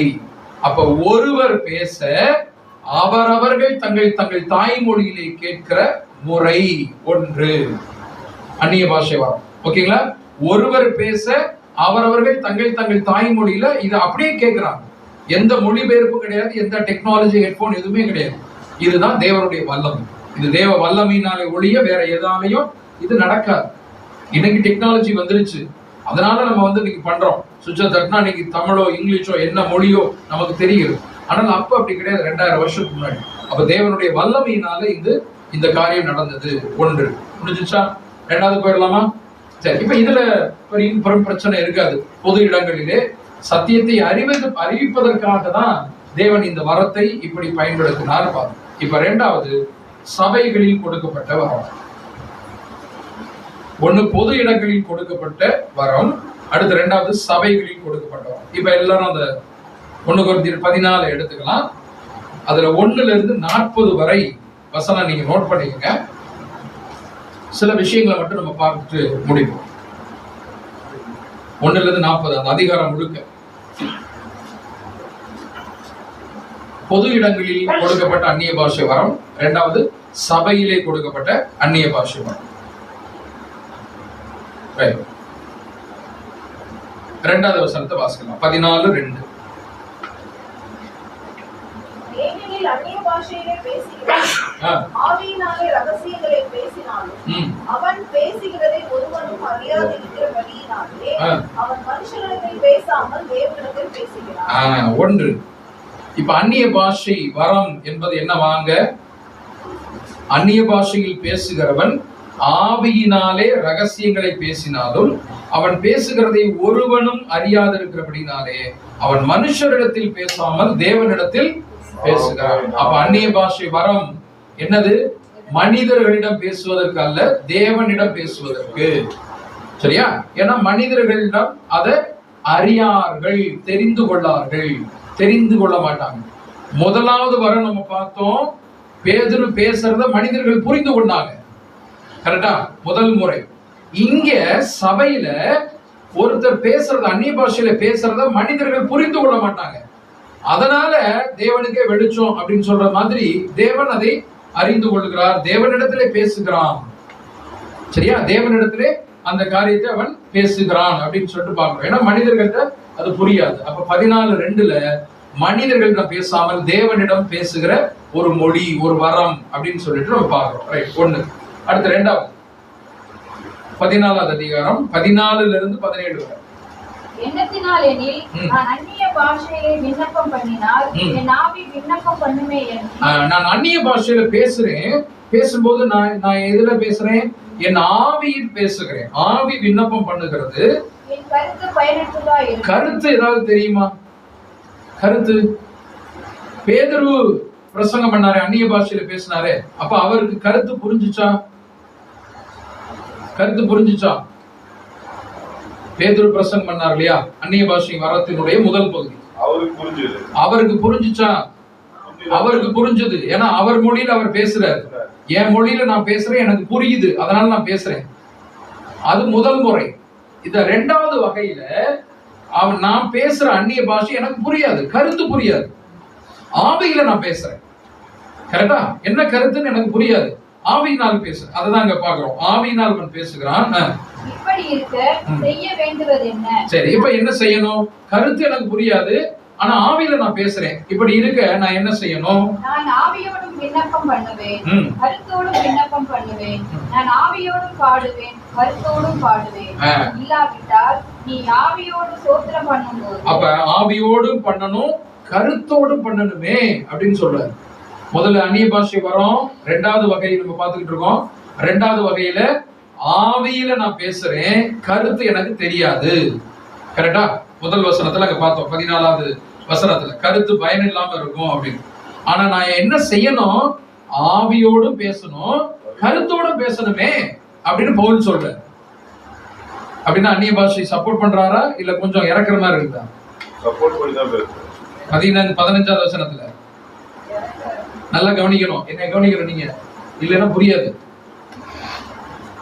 முதல்ல 14வது வசனத்துல அந்நிய பாஷையில் பேசுகிறவன் கருத்து தெரியாது, கருத்து இல்லாம ஆனா ஆவியில பேசுறான் அப்படின்ட்டாரு.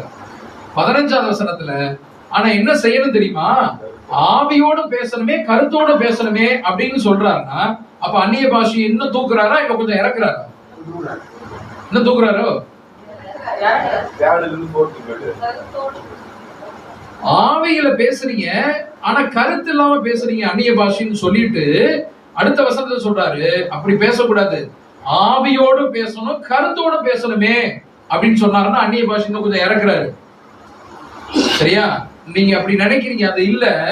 கருத்து இல்லாம பேசுறீங்க, அது இல்ல, கருத்தோட பேசணுமே அப்படின்னு சொல்றாரு. பாருங்க, தொடர்ந்து வாசிங்க. நீ ஆவியில பேசுறப்பா, ஆவியோட நீ பேசுற, கருத்தோட பேசல, ஆவியோட ஸ்தோத்திரம் பண்ணும்போது கருத்து புரியலைன்னா நான் எப்படி ஆமேன்னு சொல்லுவேன்? கருத்து புரியலைன்னா நான் எப்படி ஆமேன்னு சொல்லுவேன்? அப்ப ஆவியில நீ பேசுற, ரைட், ஓகே. அப்ப கருத்து புரிஞ்சாதான நான் ஆமேன்னு சொல்ல முடியும். நீ பேசுகிறது என்ன என்று அவன் அறியானே. 17வது வசனம். நீ நன்றாய் ஸ்தோத்திரம் பண்ணுகிறாய், ஆகிலும் மற்றவன் பக்தி விருத்தி அடைய மாட்டான். ஆவியில நல்ல நரம்புறாங்க பிரதர், பாஸ்டர், ஊழியக்காரங்க, சிஸ்டர், நல்ல நரம்புறாங்க, ஆவியில் நன்றாய் ஸ்தோத்திரம் பண்றான். ஆனா என்னங்க பேசுறது? கருத்து தெரியல. 2வது வகையான அந்நிய பாஷை வரத்துல கருத்து புரியாது. முதல் வரம், முதல் முறை, முதல் வகை அந்நிய பாஷை வரத்துல ஆவியில பேசுறான், கருத்தோடு பேசுறாரு பேதுரு குறநிலை வீட்டுல எல்லாம். ஆனால் 2வது வகையான அடுத்த கட்ட அந்நிய பாஷை வரத்துல ஆவியில நீங்க சபையில பேசுறீங்க, நல்லா ஸ்தோத்திரம் பண்றீங்க, ஜெபம் பண்றீங்க, ஆனா என்ன கருத்துன்னு கேட்டா தெரியாது. ஆனா ஆவியோடு பேசுறது நல்லதுதான், ஆனா கருத்தோடையும் பேசணுமே. ஏன்னா நீங்க கருத்தோடு பேசலைன்னா சபை ஆமென் எப்படி சொல்லணும் அப்படின்னு கேக்குறாரு. புரியுதுங்களா? தெளிவா புரியுதா? சரி, இப்ப அந்நிய பாஷையில ஜெபம் துதி குறித்து பாக்குறோம். ஆவியோடு பேசுதலும் கருத்தோடு பேசுதலும் அப்படின்னு 2 காரியத்தை இங்க சொல்றாரு. சரி, இப்ப என்னதான் சொல்ல வர்றாரு? வெட்டு 1 துண்டு 2 ஏதாவது சொல்லுங்க அப்படின்னா அடுத்தது பாருங்க. இப்ப வேண்டும் சொல்றாரா வேண்டாம்னு சொல்றாரா? நமக்கே ஒரு குழப்பம் இருக்கு இல்லையா? சிலர் சொன்னாங்க இன்னும் உயர்த்துறாரு அப்படின்னு சொல்லிட்டு, இது சிலர் இன்னும் கீழே தாழ்த்துறாரு. இப்ப என்னதான் சொல்ல வர்றாரு அப்படின்னு பாருங்க. 14:5 நீங்கள் எல்லாரும் அந்நிய பாஷைகளை பேசும்படி விரும்புகிறேன். இப்ப இங்க என்ன சொல்றாரு? நீங்கள் எல்லாரும், சபையில இருக்கிற எல்லாரும் அந்நிய பாஷைகளை பேசும்படி விரும்புகிறேன் அப்படின்னு சொல்லிட்டாரு. அப்ப அவர் விருப்பத்தை தானே சொல்றாரு. அப்ப அந்நிய பாஷைக்கு விரோதமா அவர் எதுவும் சொல்லல. 2வது வகையான அந்நிய பாஷை நீங்க அதுக்கு விரோதமா எதுவும் சொல்லல, எல்லாரும் பேசும்படி விரும்புகிறேன் அப்படின்னு சொல்லிட்டு சொல்றாரு. சரி, இப்ப அவர் பேசினாரா? 18-19 பாருங்க. உங்கள் எல்லாரிலும் நான் அதிகமாய் பாஷைகளை பேசுகிறேன், இதற்காக என் தேவனை ஸ்தோத்திரிக்கிறேன். நான் அதிகமான, எனக்கு பவுல் நிறைய படிச்சோம் இல்லையா, நிறைய மொழியில நான் பேச முடியும், அதற்காக நான் தேவனுக்கு நான் நன்றி செலுத்துறேன். அப்படி இருந்தும் ஆனாலும் நான் சபையிலே அந்நிய பாஷையில் 10,000 வார்த்தைகளை பேசுகிறதை காட்டிலும் மற்றவர்களை உணர்த்தும்படி என் கருத்தோட 5 வார்த்தைகளை பேசுகிறதே எனக்கு அதிக. நீங்கள் எல்லோரும் அந்நிய பாஷை பேச நான் விரும்புகிறேன். நானும் எனக்கு நிறைய அந்நிய பாஷைகள் என்னது, நிறைய மொழிகள் எனக்கு தெரியும். ஆனால் என்ன பயன்? எனக்கு ஹிந்தி தெரியும் அப்படிங்கிறதுக்காக ஹிந்தி தெரியாத ஜனங்கள்ட்ட போய் நான் பிரசங்கம் பண்ணி என்ன பயன்? ஒண்ணும் தெரியாது. அப்படி என்றால் நான் ஆவியோடு பேசுதல் கருத்தோடு பேசுதல் அப்படிங்கிற முறையில அது ரொம்ப ஸ்ட்ராங்கா அவர் சபையில சொல்றாரு. சபையில பேசும்போது நான் அந்நிய பாஷையில எந்த பாஷையில வேணாலும் பேசலாம், எனக்கு அந்த திறமை இருக்குது, கடவுள் அந்த கிருபையை கொடுத்திருக்காரு, படிச்சிருக்கேன். ஆனால் பிரயோஜனம் இல்லை, சபைக்கு பிரயோஜனம் இல்லை. சபைக்கு என்ன பிரயோஜனம்? எல்லோருக்கும் தெரிந்த மொழியிலே 5 வார்த்தைகளை நான் சரியாக சொல்லிவிட்டு போவதுதான் எனக்கு பிரயோஜனம். நான் அதை தான் அதிகமாக விரும்புகிறேன் அப்படின்னு சொல்லிட்டு முடிக்கிறார். கரெக்டா? எல்லாரும் அந்நிய பாஷை பேசணும் விரும்புகிறேன்னு சொல்லிட்டு கடைசியில எனக்கு அதிக விருப்பம் ஒண்ணு உண்டு. என்னது? அந்நிய பாஷையில பேசுறதை காட்டணும் கருத்தோட 5 வார்த்தையை நறுக்குன்னு பேசிட்டு வர்றதுதான் எனக்கு அதிக விருப்பமாக இருக்கும் என்று பவுல் அங்கே எழுதுகிறார். அதான் பார்க்க 6வது வசனம். மேலும் சகோதரரே, நான் உங்களிடத்தில் வந்து உங்களுக்கு ரகசியங்களை வெளிப்படுத்துவதற்காவது, அறிவுண்டாக்குவதற்காவது, தீர்க்க தரிசனத்தை அறிவிக்கிறதுக்காவது, போதகத்தை போதிக்கிறதுக்காவது ஏதுவானதை சொல்லாமல் அந்நிய பாஷையில் பேசினால் என்னாலே உங்களுக்கு பிரயோஜனம் என்ன? பாத்தீங்களா? சபையில நான் அறிவை உணர்த்துவோ, 4 நல்ல வார்த்தைகளை பிரசங்கத்துல சொல்லியோ, உங்கள் ஆவிக்குரிய வாழ்க்கையை உற்சாகப்படுத்துவதற்கான சில காரியங்களை நான் சொல்லாம நான் பாட்டுக்கு அந்நிய பாஷையில பேசினா அதனால உங்களுக்கு பிரயோஜனம் என்ன அப்படிங்கிறோம். அப்ப சபையில நான் பேசுறதுனால உங்களுக்கு பிரயோஜனம் இல்ல. நன்றாய் ஸ்தோத்திரம் பண்றாருப்பா அப்போஸ்தலனாகிய பேதுரு அப்படின்னு சொல்லுவீங்க, என்னையா பேசினாரு அப்படின்னா தெரியலன்னு சொல்லுங்க. அதனாலதான் அவர் சொல்றாரு, நான் கருத்தோடு 5 வார்த்தைகளை பேசுவது எனக்கு பிரயோஜனமாக இருக்குது அப்படின்னு சொல்லிட்டு பாருங்க. 22வது வசனம் ஒரு முக்கியமான காரியத்தை சொல்றாரு. ஆகையால் அந்நிய பாஷை சபையிலே பேசுவது விசுவாசிகளுக்கு அடையாளமாய் இராமல் அவிசுவாசிகளுக்கு அடையாளமாய் இருக்கிறது. என்ன போட்டிருக்கு பைபிள்? எல்லாரும் பைபிள போட்டிருக்கான்னு பாருங்க. அவர் பாட்டுக்கு அவர் பைபிள் ஏதோ ஒரு பைபிள் வச்சுட்டு வாசிக்கிறாருன்னு சொல்லிடுறாரு. 22ல அந்நிய பாஷைகள் விசுவாசிகளுக்கு அடையாளமாய் இராமல் அவிசுவாசிகளுக்கு அடையாளமா இருக்கிறது அப்படின்னு சொல்லி தன்னுடைய கருத்தை கடைசியில சொல்லி அங்க முடிக்கிறாரு. அப்படி என்றால் என்ன அர்த்தம்? சபையில பேசுறது, மீண்டும் நான் சொல்றேன், ஆவியோடு பேசுவது நல்லதுதான், ஆனால் கருத்தோடும் பேச வேண்டும். அந்நிய பாஷையில் பேசினால் கருத்து புரியாது, அப்ப நீ பேசி பிரயோஜனம் இல்லை அப்படின்னு சொல்றாரு. நானும் பேச முடியும், ஆனா அதுல என்ன பயன் உங்களுக்கு? சபைக்கு என்ன பிரயோஜனம் அப்படிங்கிற கருத்தோட 5 வார்த்தையை பேசிட்டேன்னா அது உங்களுக்கு பிரயோஜனமா இருக்குமே. ஆகையால் அந்நிய பாஷை பேசுதல் விசுவாசிகளுக்கு அடையாளமாயிடாமல் அவிசுவாசிகளுக்கு அடையாளமாய் இருக்கிறது அப்படின்னு சொல்லிட்டு முடிக்கிறார். சரியா? சரி, இப்படி முடிச்சுட்டு ஓரளவுக்கு இல்லையா, ஓரளவுக்கு குழி தோண்டிட்டாரு பவுல். இப்ப பாருங்க, சில ஒழுங்குகளை நமக்கு கற்றுக் கொடுக்கிறார். எது சரியானது? அப்ப நான் என்ன பண்ணணும்? பேசணுமா பேசக்கூடாதா?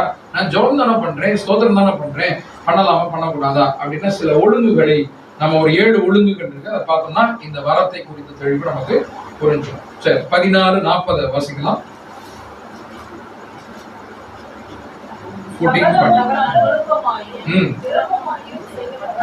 எல்லாம் நீங்க என்ன பண்ணாலும் சகலமும் நல்லொழுக்கமாகவும் கிரமமாகவும் செய்யப்பட கடவுது அப்படின்னு சொல்லிட்டு முடிக்கிறார் இல்லையா? சோ அப்ப ஒழுங்கு ரொம்ப அவசியம் சபையில. ஏன்னா தேவன் ஒழுங்கின் தேவன். அப்ப நம்ம சபையில ஒழுங்கு அப்படிங்கிறது முக்கியம். அவங்கவுங்க அங்கங்க பார்த்து பேசிக்கிட்டு இப்படியே இருக்கிறதுல அது கிடையாது. அப்ப தேவன் ஒழுங்கின் தேவன்கிறனால ஒழுங்கா நம்ம உட்கார்ந்துருக்கிறோம், ஒழுங்கா கவனிக்கிறோம் இல்லையா, ஒழுங்கா நம்ம பேசுறோம். சோ ஒழுங்கு அப்படிங்கிறது ரொம்ப முக்கியமானது சபையில அப்படிங்கிறது. சோ அப்ப இதை அடிப்படையாக கொண்டுதான் இப்ப சில காரியங்கள் ஒழுங்குகளை சொல்றாரு. 12வது வசனம், நீங்களும் ஆவிக்குரிய வரங்களை நாடுகள் ஆனபடியால் சபைக்கு பக்தி விருத்தி உண்டாகத்தக்கதாக அவைகளை தேறும்படி நாடுங்கள். அப்ப நீங்க என்ன பண்ணாலும் சபைக்கு பக்தி விருத்தி உண்டாகத்தக்கதாக நீங்க அந்த வரங்களை நாடுங்கள். சபை பக்தி விருத்தி உண்டாகணும். என்ன எதுவா இருந்தாலும் கடைசியில பக்தி விருத்திக்கு ஏதுவான காரியங்களாக இருக்கணும். அததான் ஃபைனலா முடிக்கிறார். இப்ப நான் அந்நிய பாஷையில் பேசுதல் சபையில பக்தி விருத்தி உண்டாக்குதா அப்படின்னு ஒரு கேள்வியோட சில ஒழுங்குகளை அவர் சொல்லிக் கொடுக்கிறாரு மீதமுள்ள அந்த வசனங்கள்ல. அதை 1 by 1 நம்ம பார்க்கலாம். 1 14:27. யாராவது அந்நிய பாஷையை அதுக்கு முன்னாடி ஸ்கிரீன்ல பாருங்க. பிரசங்கி 5:1-2 அந்த ஒழுங்குகள் பார்க்கும்போது, நீ தேவாலயத்துக்கு போகும்போது உன் நடையை காத்துக்கொள், மூடர் பலியிடுவது போல பலியிடுவதை பார்க்கிலும் செவி கொடுக்க சேர்வதே நலம். செவி கொடுத்தல் அப்படிங்கிறது கீழ்ப்படிகிறதா ரொம்ப நலம். தங்கள் செய்கிறது தீமை என்று அறியாது இருக்கிறார்கள். ஆலயத்துக்கு போகும்போது உன் நடையை காத்துக்கொள், காட் யுவர் ஸ்டெப்ஸ் அப்படின்னு இருக்கும். அப்படின்னா என்னது? நடைன்னா என்னது? நடை உடை பாவனைன்னு சொல்லுவோமே, அதுவா? இந்த ட்ரெஸ் தான் போடணும், இந்த இப்படிதான் நடக்கணும் அப்படிங்கிறது நம்முடைய கேரக்டர் இல்லையா? ஆலயத்தில் இருக்கும்போது சபையில இருக்கும்போது உங்களுடைய கேரக்டர் நீ காத்துக்கொள் அப்படின்னு சொல்லிட்டு பாருங்க. அடுத்த வசனம் 2வது வசனத்துல, தேவ சமூகத்தில் நீ துணிகரமாய் உன் வாயினால் பேசாமலும் மனம் பதறி ஒரு வார்த்தையை சொல்லாமலும் இரு. போன வாரம் நம்ம பார்த்தது மனம் பதறி ஒரு வார்த்தை. அந்நிய பாஷையில பேசும்போது மனம் பதறி பேசுகிறோம். தேவ சமூகத்திலே துணிகரமாய் பேசாமல் வார்த்தையும் சொல்லாமல் இரு. தேவன் வானத்தில் இருக்கிறார், நீ பூமியில் இருக்கிறார், ஆகையால் உன் வார்த்தைகள் சுருக்கமாய் இருப்பதாக. ஷார்ட் பிரேயர் அப்படின்னு பாருங்க. அப்ப உன் வார்த்தைகளை நீ துணிகரமா நீ ஜெபத்துல சொல்லிடாத. மனம் பதறி வார்த்தைகள் பேசக்கூடாது. இதான் ரூல்ஸ். நீங்க ஜெபம் பண்றீங்க அப்படின்னா மனம் பதறி வார்த்தையை கொட்டிடக்கூடாது. ஏதோ ஒரு வார்த்தையை போட்டு நம்ம போன வாரம் சொன்ன மாதிரி ஆமே நல்ல இடையில ஃபில்அப் பண்றது இல்லையா, நம்ம பார்த்தோம் இல்லைங்களா? ஸோ அதெல்லாம் போட்டு நீங்க இது பண்ணாம துணிகரமா எதுவும் பண்ணிடாத. ஆலயம் நீங்க பிரேயர் ஆரம்பிச்சிருச்சு அப்படின்னு சொன்னா ஆரம்பத்துல இருந்து கடைசி வரைக்கும் பாத்தீங்கன்னு சொன்னா தேவ சமூகம் நம்மோடு கூட இருக்குதுன்னு அர்த்தம். கரெக்டா? தேவ சமூகத்துக்காக ஜெபித்து விட்டு நம்ம ஆரம்பிக்கிறோம்.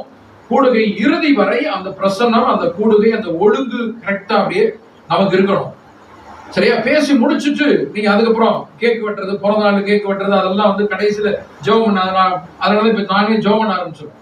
ஏன்னா இடையில அங்கிருந்து கேக் வெட்டுறது, பிறந்த நாள், அது ஒழுங்கு கிடையாது சபையில. அப்ப எல்லாம் முடிச்சுட்டு நம்ம பிரேயர் முடிச்சுட்டு பிரேயர் பண்ணி முடிச்சதுக்கு அப்புறம் அதுக்கப்புறம் நீங்க பிரியாணி போடுங்க. பிரியாணியா இல்லையா? ஆமா ஆமா ஆமா, சரி, மழைக்கு ஏன் அதை பண்ணிக்கலாம். அப்போ ஒரு ஒழுங்கு அப்படிங்கிறது ஒண்ணு இருக்கு இல்லையா? சோ அப்ப நம்ம ஆரம்பிக்கிறோம், பிரசங்கம் கேட்கிறோம், பாடல் பாடுறோம், துதிக்கிறோம், கடைசியில ஜெபித்து விட்டு அதுக்கப்புறம் மற்ற காரியங்கள் எல்லாம். இதுதான் ஒழுங்கு. இந்த ஒழுங்கை நாம் சரியாக நம்ம கடைபிடிக்கணும். பிரசங்கமா பிரேயர்ல ஆரம்பிக்கிறீங்களா, பிரேயர்ல முடிச்சதுக்கு அப்புறம் மற்ற காரியங்கள் அப்படிங்கிறது. சோ அப்ப அந்த ஒழுங்குக்குள்ள வரணும். அததான் நம்ம பாக்குறோம். அந்த ஒழுங்கு அப்படிங்கும்போது துணிகரமாய் நம்ம எதுவும் பேசிட கூடாது, ரொம்ப கவனமா இருக்கணும். மனம் பதறி வார்த்தைகள் நம்ம சொல்லிடக்கூடாது அப்படிங்கிறத. சரி, இப்ப என்னென்ன ஒழுங்குகள் அப்படிங்கிறத பாருங்க. அடுத்து 14வது அதிகாரம் 27வது வசனம். யாராவது அந்நிய பாஷையில் பேசுகிறதுண்டானால் அது 2 பேர் மட்டில் அல்லது மிஞ்சினால் 3 பேர் மட்டில் அடங்கவும். அவர்கள் ஒவ்வொருவராய் பேசவும் ஒருவன் அர்த்தத்தை சொல்லவும் வேண்டும். ஒழுங்குகள் அந்நிய பாஷை வரம் இதுதான் ரொம்ப முக்கியமானது. என்னதான் சபையில நீங்க பேசணும் நீங்க விரும்புறீங்க, யாராவது அந்நிய பாஷையில பேசுகிறது உண்டானால் அது 2 பேர் மட்டில் அல்லது மிஞ்சினால் 3 பேர் மட்டும்தான்.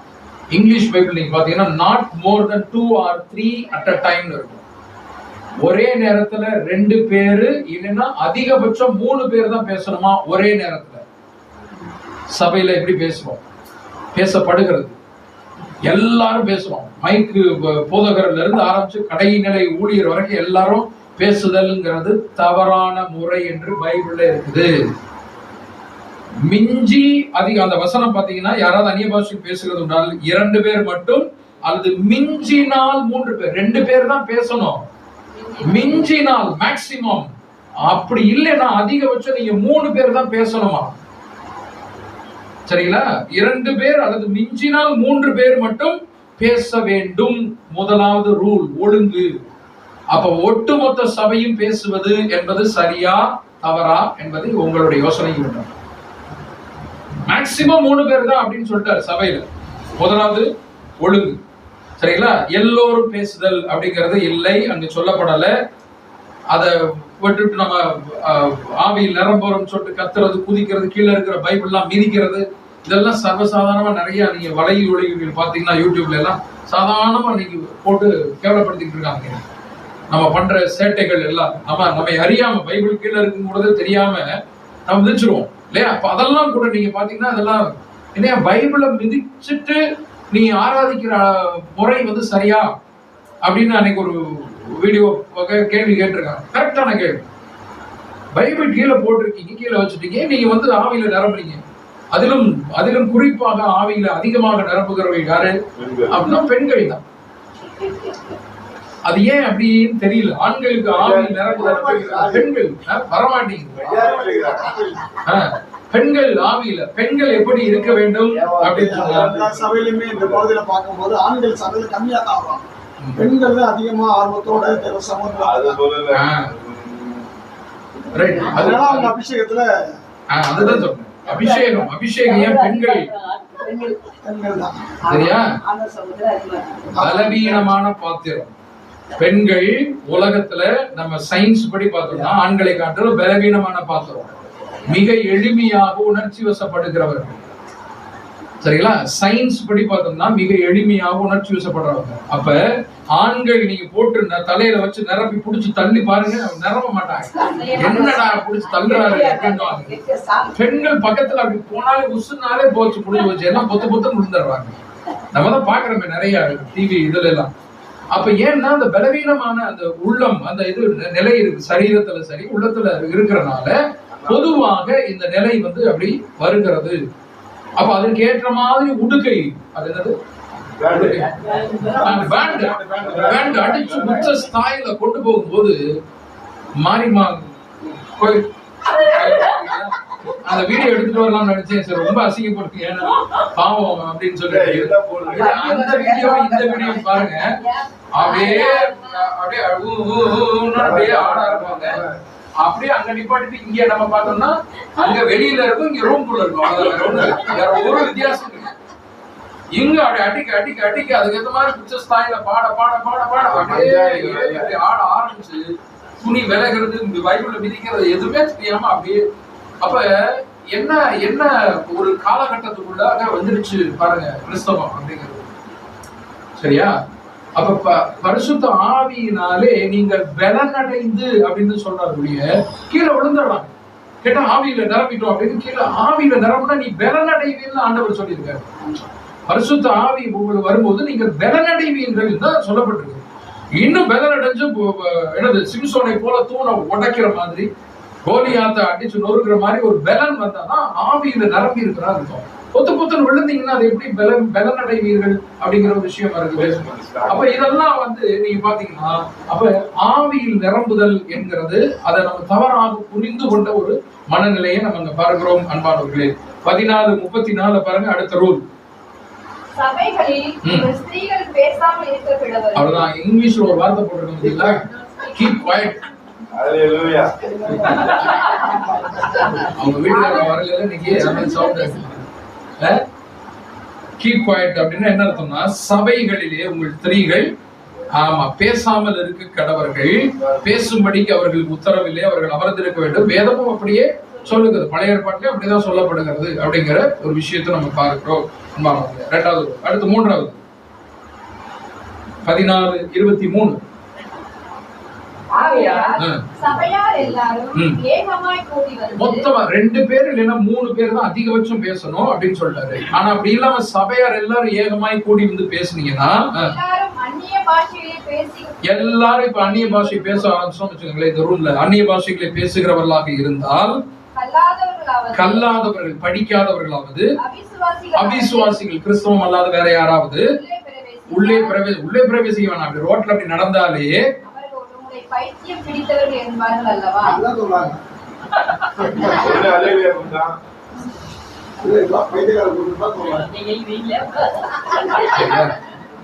தேவன் உலகத்தில் பைத்தியங்களை தெரிந்தெடுத்தார். அந்த பைத்தியம் வேற, அது பாசிட்டிவான பைத்தியம், இது நெகட்டிவ் பைத்தியம். பைத்தியங்களை தெரிந்தெடுத்தார் அப்படிங்கிறது பைத்தியக்கார கூட்டம் தான் அப்படின்னு சொல்றது தப்பு கிடையாது. நமக்கு ரொம்ப சந்தோஷமான விஷயம். தேவனே பைத்தியம் என்னையதான் தெரிந்தெடுத்துக்காருன்னு சொல்றோம். ஆனா இங்க நீங்கள் எல்லோரும் ஏகமாய் கூடி வந்து பேசும் பொழுது வெளியில நடந்து போறவங்க உங்களை பைத்தியக்காரர்கள் என்று, பைத்தியம் பிடித்தவர்கள் என்பார்கள் அல்லவா? அப்படின்னா அப்படி பேசக்கூடாது அப்படிங்கிற விஷயத்த அங்க சொல்றாரு. ரோமர் 2:24.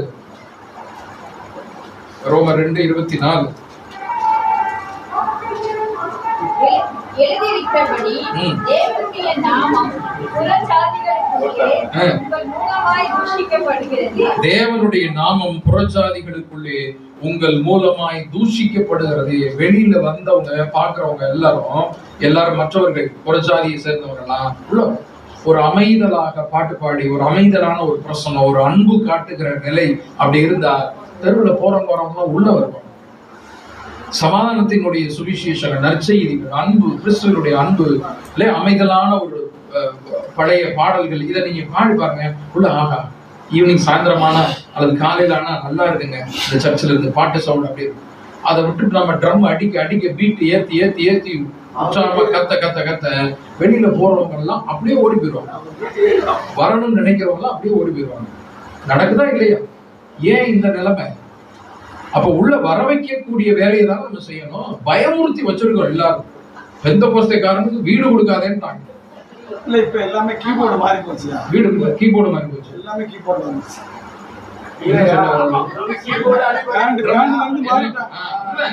எல்லா இசையும் சங்கமித்து விட்டது. இப்ப எல்லாரும் முதல்ல தனித்தனியா இருந்தது எல்லாமே இப்ப எல்லாம்.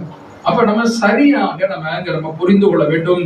அப்ப வெளியில பார்க்கிறவங்க நம்மை பைத்தியம் பிடித்தவர்கள் என்பார்கள் அல்லவா அப்படிங்கிற ஒரு விஷயம். 14வது அதிகாரம் 33. தேவன் கலகத்திற்கு தேவனாயிராமல் சமாதானத்திற்கு தேவனாய் இருக்கிறார். பரிசுத்தவான்களுடைய சபைகள் எல்லாவற்றிலேயும் அப்படியே இருக்கிறது. அப்ப கலகத்தின் தேவன் அல்ல. அடிச்சு மிதிச்சு குதிச்சு பைபிளை மிதிச்சு கத்தி வெளியில வரவங்க எல்லாம் ஒரு மாதிரி பேசி அது அல்ல. தேவன் கலகத்துக்கு தேவனாக அல்லாமல் சமாதானத்தின் தேவனாக இருக்கிறார் அப்படின்னு சொல்லி பார்க்கிறோம். எத்தனை ரூல் பார்த்திருக்கிறோங்க? 1, 2 பேர் இல்லைன்னா அதிகபட்சம் 3 பேர் தான் பேசணும். அடுத்து பெண்கள் அமைதலாக இருக்கணும். 3வது பாத்தீங்கன்னு சொன்னா வெளியில இருந்து பார்த்தா பைத்தியக்காரன் சொல்ற அளவுக்கு நம்ம நடந்துக்க கூடாது அப்படிங்கிறது. அடுத்து 4வது 14:29. தீர்க்கதரிசிகள் 2 பேராவது 3 பேராவது பேசலாம், மற்றவர்கள் நிதானிக்க கடவர்கள். அப்ப நிதானிக்க கடவர்கள். Let others discern. நிதானிக்கணும். இப்ப 2 பேர் 3 பேர் பேசினா மற்ற சபையில என்னங்க பண்றது அப்படின்னு சொன்னா நிதானிங்க அப்படின்னு சொல்றாரு. சரியா? அப்ப நிதானிங்க. 2 பேர் 3 பேராவது பேசலாம், வரிசையா வந்து பேசணும். 2 பேர் இல்லைன்னா 3 பேர் பேசலாம். பேசினா மற்றவங்க எல்லாம் என்ன பண்ணணும்னா கவனிக்கணும். நான் சொன்னேன் போன வாரம் ஜெபம் முடிஞ்சோன்னு ஜெபம் அப்படிங்கிறது ஒருத்தர் எல்லாருடைய சார்பாக போதகர் வந்து ஜெபம் பண்றாரு இல்லைங்களா? எங்களை ஆசீர்வதிங்க, கூட வந்திருக்க பிள்ளைகளை ஆசீர்வதிங்க, வாலிப பிள்ளைகளை ஆசீர்வதிங்க ஆண்டவரே அப்படின்னு ஜெபம் பண்ணும்போது அவர் எல்லாரும் சார்பாகவும் அவர் ஒருத்தர் பேசிக்கிட்டு இருக்கும்போது இடையில நம்மளும் கூட்டத்துல இருந்துட்டு ஆமா ஆண்டவரே அப்படியே ஆக கடவுது ஆசீர்வதிங்க ஆண்டவரே. அவர் தான் பேசிக்கிட்டு இருக்காருல உங்க சார்பா. அவர் என்ன நினைப்பாரு? உங்க எல்லாரும் சார்பாக போதகர் பேசிக்கிட்டு இருக்காரு, என்கிட்ட பேசிக்கிட்டு இருக்காரு, அப்புறம் இடையில சவுண்ட் கொடுக்குற நீ.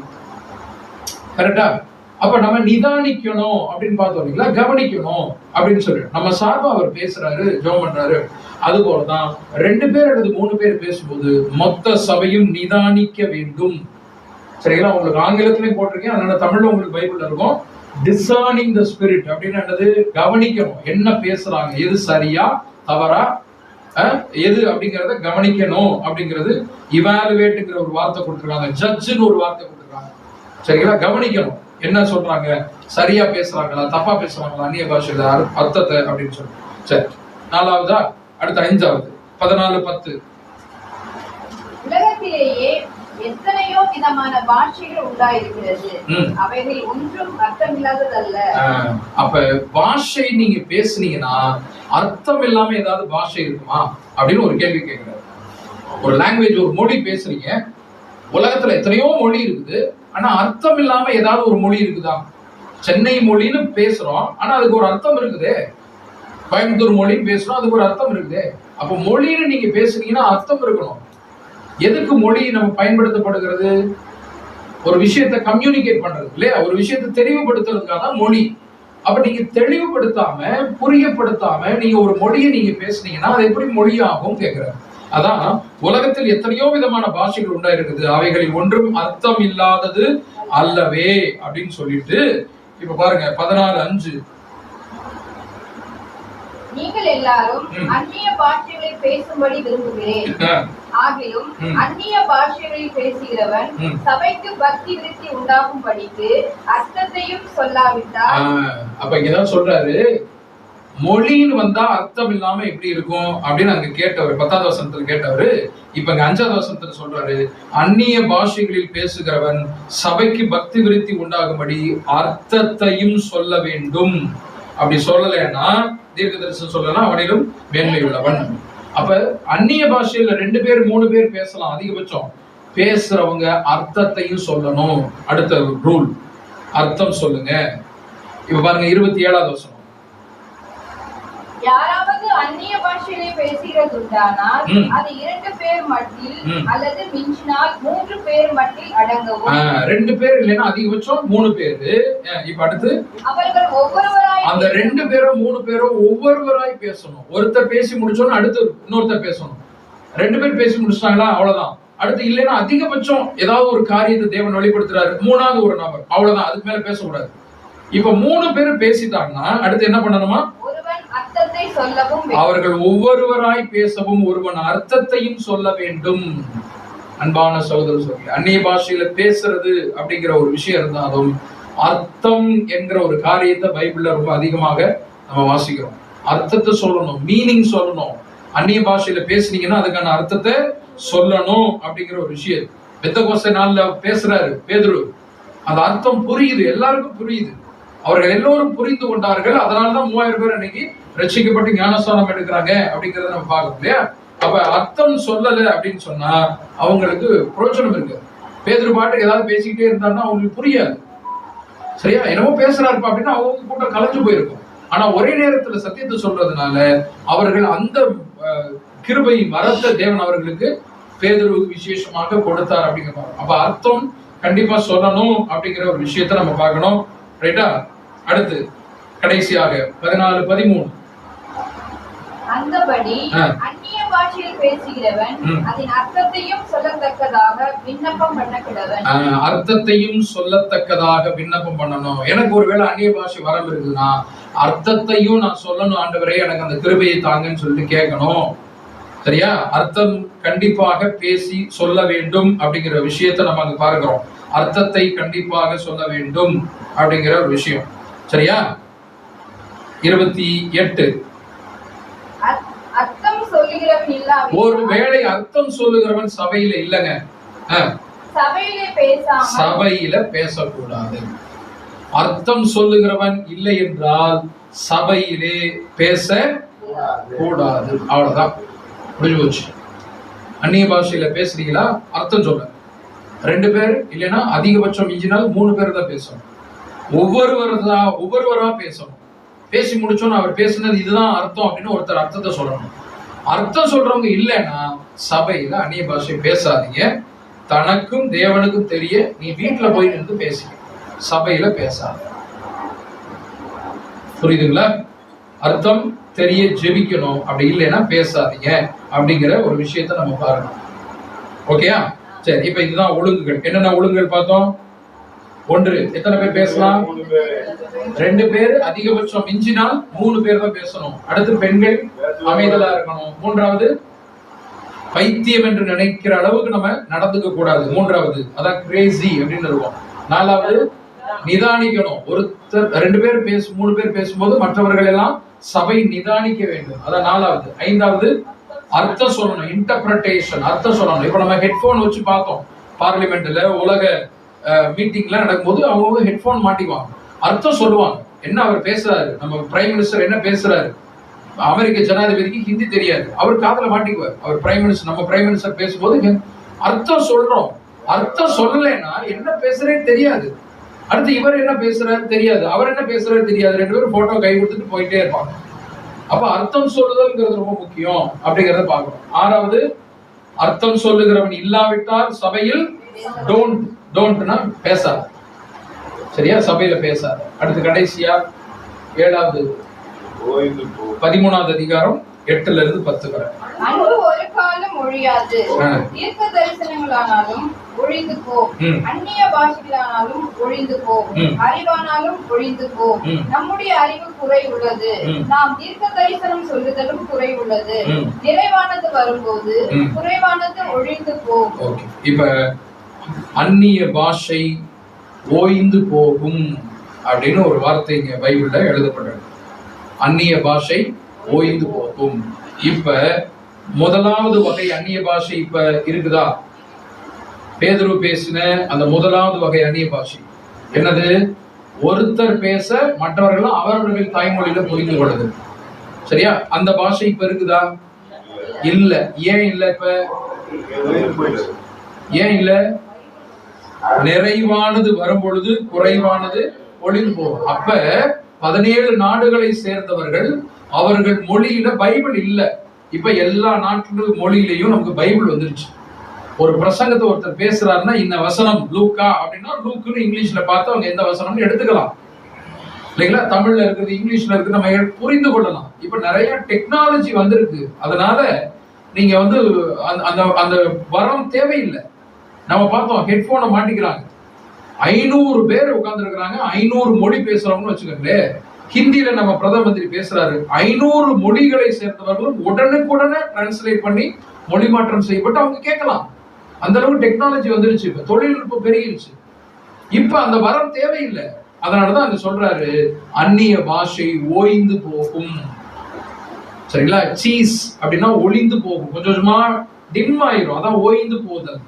ஓஞ்சு போயிடுச்சுன்னு சொல்றோம் இல்லையா? ஓஞ்சு போயிடுச்சுன்னா இப்ப லைட் எரியுது பிரகாசமா, அப்படியே டிம் ஆயிரும். அதுதான் அப்படியே டிம் ஆகி கடைசியில் ஒன்றுமில்லாத நிலை. தேவையில்லை, அந்நிய பாஷை வர தேவையில்லை அப்படின்னு சொல்லி. இப்ப 2வது வகை அந்நிய பாஷை வர இருக்கு இல்லையா? சோ அதை நம்ம பேசிக்கிட்டு இருக்கோம், சபைகள்ல பேசிக்கிட்டு இருக்கோம். அந்த வரத்திலும் சில ஒழுங்குகளை வந்து கொடுக்கிறாரு. 7 ஒழுங்குகள் நம்ம பார்த்திருக்கோம். எதை எப்படி பேசணும், அந்த வரத்தை எப்படி பேசணும், பேசக்கூடாது. அர்த்தம் சொல்லுகிறவன் இல்லாவிட்டால் சபையிலே பேசாதிருக்க கடவன் அப்படின்ட்டாரு. அப்ப அர்த்தம் சொல்லுகிறோம் ஒரு வேளை நம்ம சபைகள்ல இருக்கிறாங்க அப்படின்னா தாராளமாக இந்த வரத்தை நீங்க செயல்படுத்தலாம். 2 பேரோ 3 பேரோ, அதிகபட்சம் 3 பேரும் பேசலாம். அப்படி இல்லைன்னா பேசாமல் இருப்பது நலம். சபையிலே பேசாமல் தனக்கும் தேவனுக்கும் தெரிய பேச கடவன். நான் ரூம்ல போய் நின்றுட்டு நானும் தேவனுக்கு தெரிய நான் அந்நிய பாஷையில பேசுறேன், பேசிக்க அப்படின்ட்டு. சரி, இப்ப நான் ஒரு கேள்வி கேட்கிறேன், அந்நிய பாஷையில பேசினாதான், ரூம்ல போய் பேசினாதான் தேவன் கேட்பாங்க? தமிழ்ல நான் பேசுறேன்னா அவருக்கு புரியாதா? இங்கிலீஷ்ல பேசினா புரியாதா? ஹிந்தியில பேசினா புரியாதா தேவனுக்கு? அப்புறம் ஏன் எனக்கு அந்நிய பாஷை தேவை?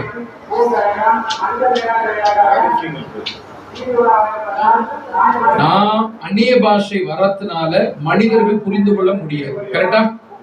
ரைட். அடுத்து 2வது, நான் தேவனிடத்துல பேச கடவுது அப்படின்னா நான் தேவனிடத்துல அந்நிய பாஷையில பேசினாதான் அவர் கேட்பாரா? இல்ல நான் தமிழ்லயே நான் ஜெபம் பண்ணா அவர் கேட்க மாட்டாரா? கேட்பாரா? கேட்க மாட்டாரா? கேட்பாரு. அப்புறம் அந்நிய பாஷை வரத்தை குறித்து அவ்வளவு முக்கியத்துவம் நம்ம சபைகள்ல கொடுக்கும். அது என்னது சொல்லப்படுகிறது? தனக்கு பக்தி உறுதி உண்டாகுவது, ஆவியோடு பேசுதல், கருத்தோடு பேசுதல், 2 காரியம் பார்த்தோம்.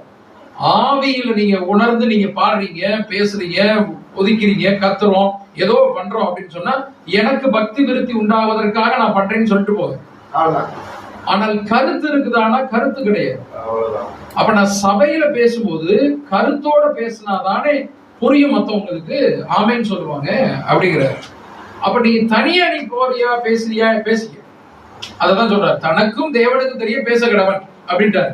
இப்ப நான் அது ஒரு கேள்வி கேட்கிறேன். ஏன்னா அந்நிய பாஷை ஓய்ந்து போகும்னு சொன்னாரு இல்லையா, முடிஞ்சு போகுது அப்படின்னு சொல்றாரு. இப்ப நான் கேட்ட கேள்வி என்ன, எதுக்கு அந்நிய பாஷை? நான் தேவனுக்கு நான் இரண்டே பேசிடுவேனே. ஒரு காலத்துல கத்தோலிக்க சபை கண்ட்ரோல்ல இருக்கும்போது லத்தீன்ல தான் பிரேயர் நடக்கும், லத்தீன் மொழியில. அப்ப தமிழ் கிடையாது, ஒண்ணு கிடையாது. ஏன் இப்ப சமஸ்கிருதத்துல கோயில்கள்ல ஓதுறாங்க இல்லையா, அதுக்கப்புறம் தமிழ்ல ஓதணும்னு வந்துருச்சா? இப்ப சட்டம் போட்டாங்க இல்லையா, சமஸ்கிருதம் தான் தேவனுக்கு தெரியுமா அப்படின்னு. ஏன் தமிழ் மொழியில உங்க கடவுள் தெரியாதான்னு கேட்டாங்க. இப்ப தமிழ்ல ஓதணும் அப்படின்னு வந்துருச்சு. தமிழ்ல இப்ப பிரேயர் வந்துருச்சு எல்லா சபையும். கேத்தலிக்ஸ்ல பாத்தீங்கன்னா ஒரு காலகட்டம் வரைக்கும் லத்தீன்ல தான் பிரேயரே இருக்கும். ஆனா இப்ப அதுக்கப்புறம் அவங்கவுங்க மொழியில பேச ஆரம்பிக்கிறாங்க, அவங்கவுங்க மொழியில பிரேயர் வைக்கிறாங்க கேத்தலிக்ஸ்ல. ஒரு காலகட்டம் வரை அந்த வரம் தேவைப்பட்டது அன்பானவர்களே, ஆனால் இப்பொழுது தேவைப்படவில்லை அப்படிங்கிறதா நம்ம அதை புரிந்து கொள்ள வேண்டும். சோ அதனால பக்தி விருத்தி உண்டாகத்தக்கதான காரியங்கள் நம்ம பாடுவோம். சகலமும் நல்லொழுக்கமாகவும் கிரமமாகவும் செய்யப்பட வேண்டும் என்று அந்த அதிகாரத்தின் கடைசியில் சொன்னவனமாக நாம் எதை செய்தாலும் தேவனுடைய மகிமையாகவும் நல்ல ஒழுக்கமாகவும் கிரமமாகவும் செய்ய தேவன் நமக்கு உதவி செய்வாராக. எழுதிட்டு ஜெபித்து கொடுங்க.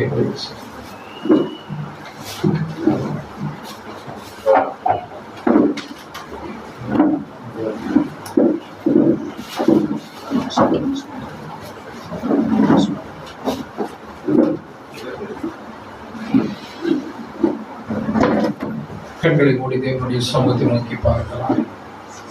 இந்த நாளில் நம்ம கற்றுக்கொண்ட எல்லா பாடங்களுக்காக நன்றி செலுத்தலாம். தேவனுடைய கிருபை, தேவனுடைய